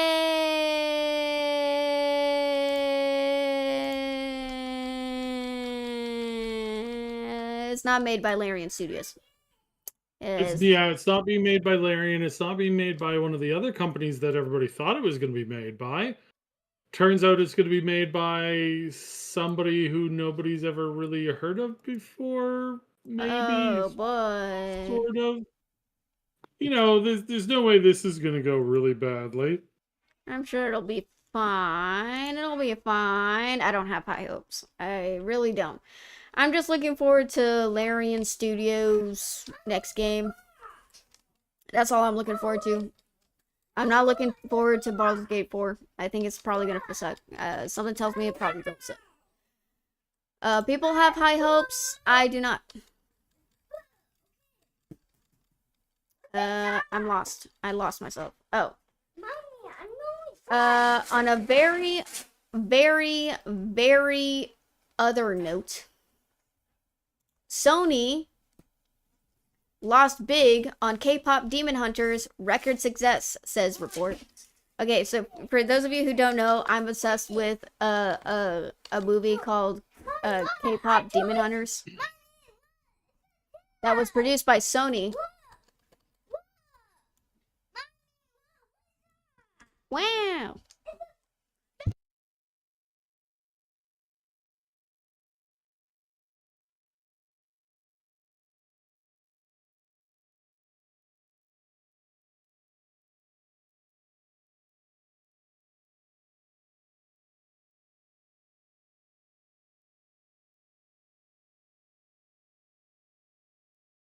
Sorry, I'm just making sure everything was in my package.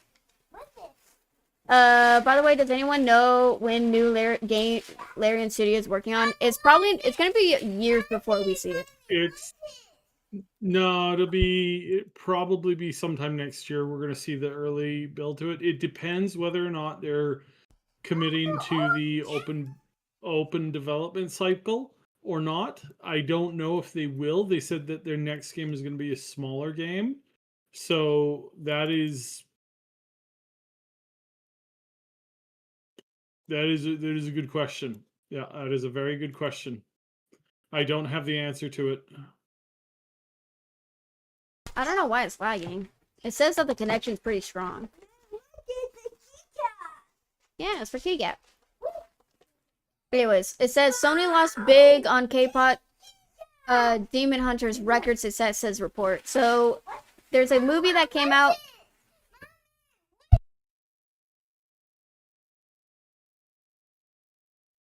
It's a cat tower, Bubba's. Yeah, it's a box. It came out with a movie on Netflix called K-pop Demon Hunters, and it's such a good movie. The animation is amazing. The songs are amazing. Like, the lore, the action scenes. It is such a good movie. And it's produced by Sony, and I was, like, kind of surprised that they put it on Netflix. And it just goes to show how much they really didn't like have a lot of faith in this movie. They really did not have a lot of faith in this movie. And this article just reinforces my belief in that, because I was like, if Sony had a belief that this movie was going to be a hit success, they would have released it in theaters, but they decided not to. They gave it to Netflix. While K-pop Demon Hunters is almost exclusively associated with Netflix, as it sets record after record across two different industries, streaming and music, few may know who actually developed and produced the film, Sony Pictures Animation, the studio behind Enter the Spider-Verse. You may see some similarities to that style here. The film is a colossal hit, so surely that must be working out great for Sony, right? Well, not so much. According to industry fixture Matt Belloni, the problem is how this original deal was structured. Sony made K-pop Demon Hunters for $100 million, then sold the rights to Netflix. Now reports are that Sony will end up making just $20 million in profit on the deal thanks to those terms. As anything that happens from here, that's all Netflix since they own the property. Ooh, Abby. Okay, yeah, Abby's like my favorite besides Genu. Ignore me. I'm just thirsting after anime characters. Anyways, at the time, that probably sounded like a deal that was just fine. It's a good movie. It would be fed into the Netflix conveyor belt of content, be watched, and everyone will praise it for a weekend and move on. But the rest is history, of course. As I write this, K-pop Demon Hunters remains the #1 movie on Netflix 7 weeks after release, something we've never seen before. It has been elevated to Netflix's second most viewed movie ever, and it has its sights set on #1, Red Notice. It has placed at #1 on almost every top music chart with its fictional group Huntrix track Golden, most recently achieving the ultimate prize, landing at #1 on the Billboard Hot 100, the first K-pop group to do so, and the first girl group to do so since Destiny's Child. Sorry, Netflix reportedly views K-pop Demon Hunters as its Frozen equivalent. Dude, Frozen is so fucking bad. I'm so livid that Frozen got so popular. Because if you compare Frozen to K-pop Demon Hunters, K-pop Demon Hunters is so much better than fucking Frozen. Frozen fucking sucks. The story was not good. Netflix reportedly views K-pop Demon Hunters as its Frozen equivalent, Disney's billion-dollar franchise. While K-pop Demon Hunters is not making bank at the box office, it's a huge success in Netflix terms, and that will spawn at least a trilogy of movies. And there are rumblings of a live-action adaptation or even a stage show. No shit! Wow, live action. Let's go. Live action may seem a bit goofy and antithetical to the concept, but the singing voices of the three girls are essentially those characters in real life, appearance-wise, so that helps. Hell yeah.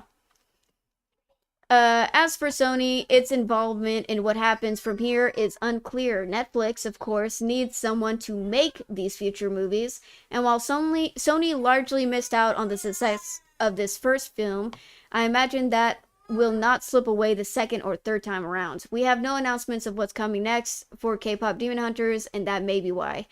I've asked Sony for comment and will report if I hear back. I think Sony is probably gonna try to buy back its rights to the K-pop Demon Hunter franchise. Because I don't know what made Sony think that K-pop wasn't gonna be popular. That's what actually confounds me. I was like, what? K-pop is such a big industry. It is such a big industry that makes billions of dollars. There's so many crazy fans in the K-pop genre. And you make a movie about K-pop demon hunters and you think it's gonna flop? Like the music's good. The story's amazing. The animation's amazing. The fucking characters are amazing. Like, what made you think this was gonna flop? I don't think Sony understands what the fuck they're doing. Guys, I don't think Sony understands what they're doing. Did you know these are the same people who decided to axe a Batman Beyond movie in the same art style as Into the Spider-Verse?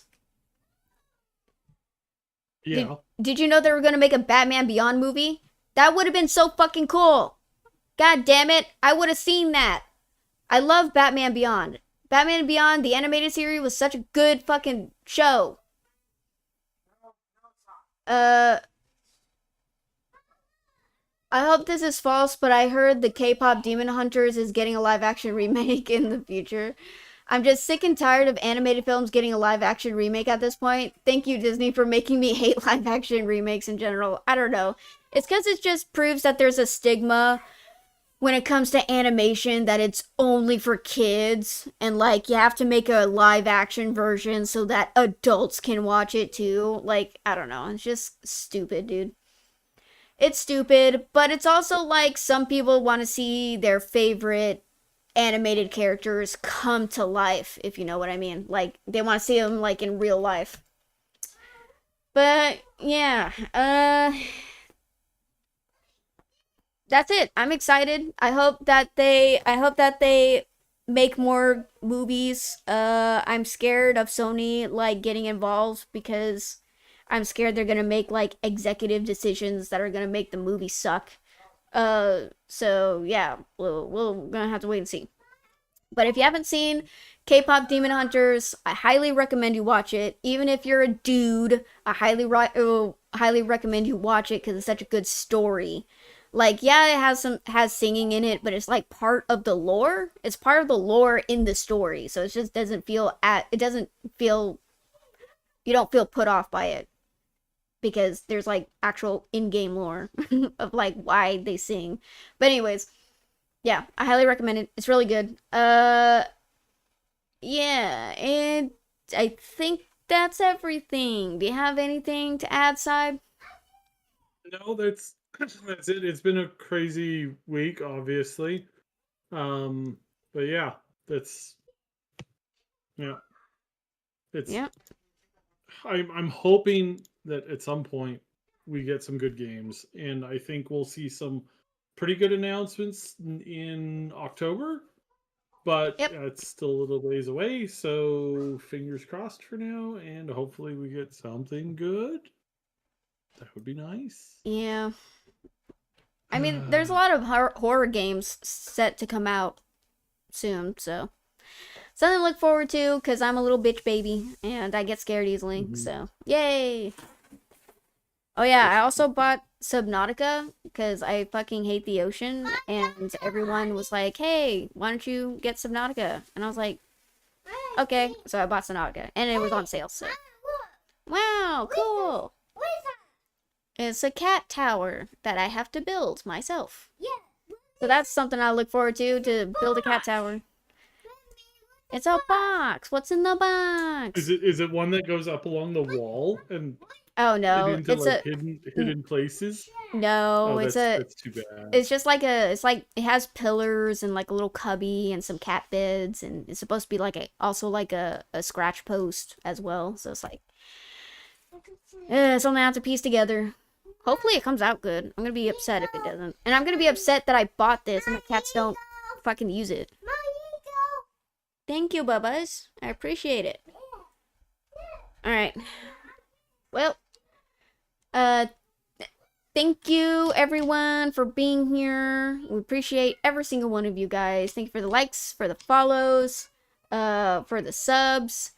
You can find our socials down in the description below.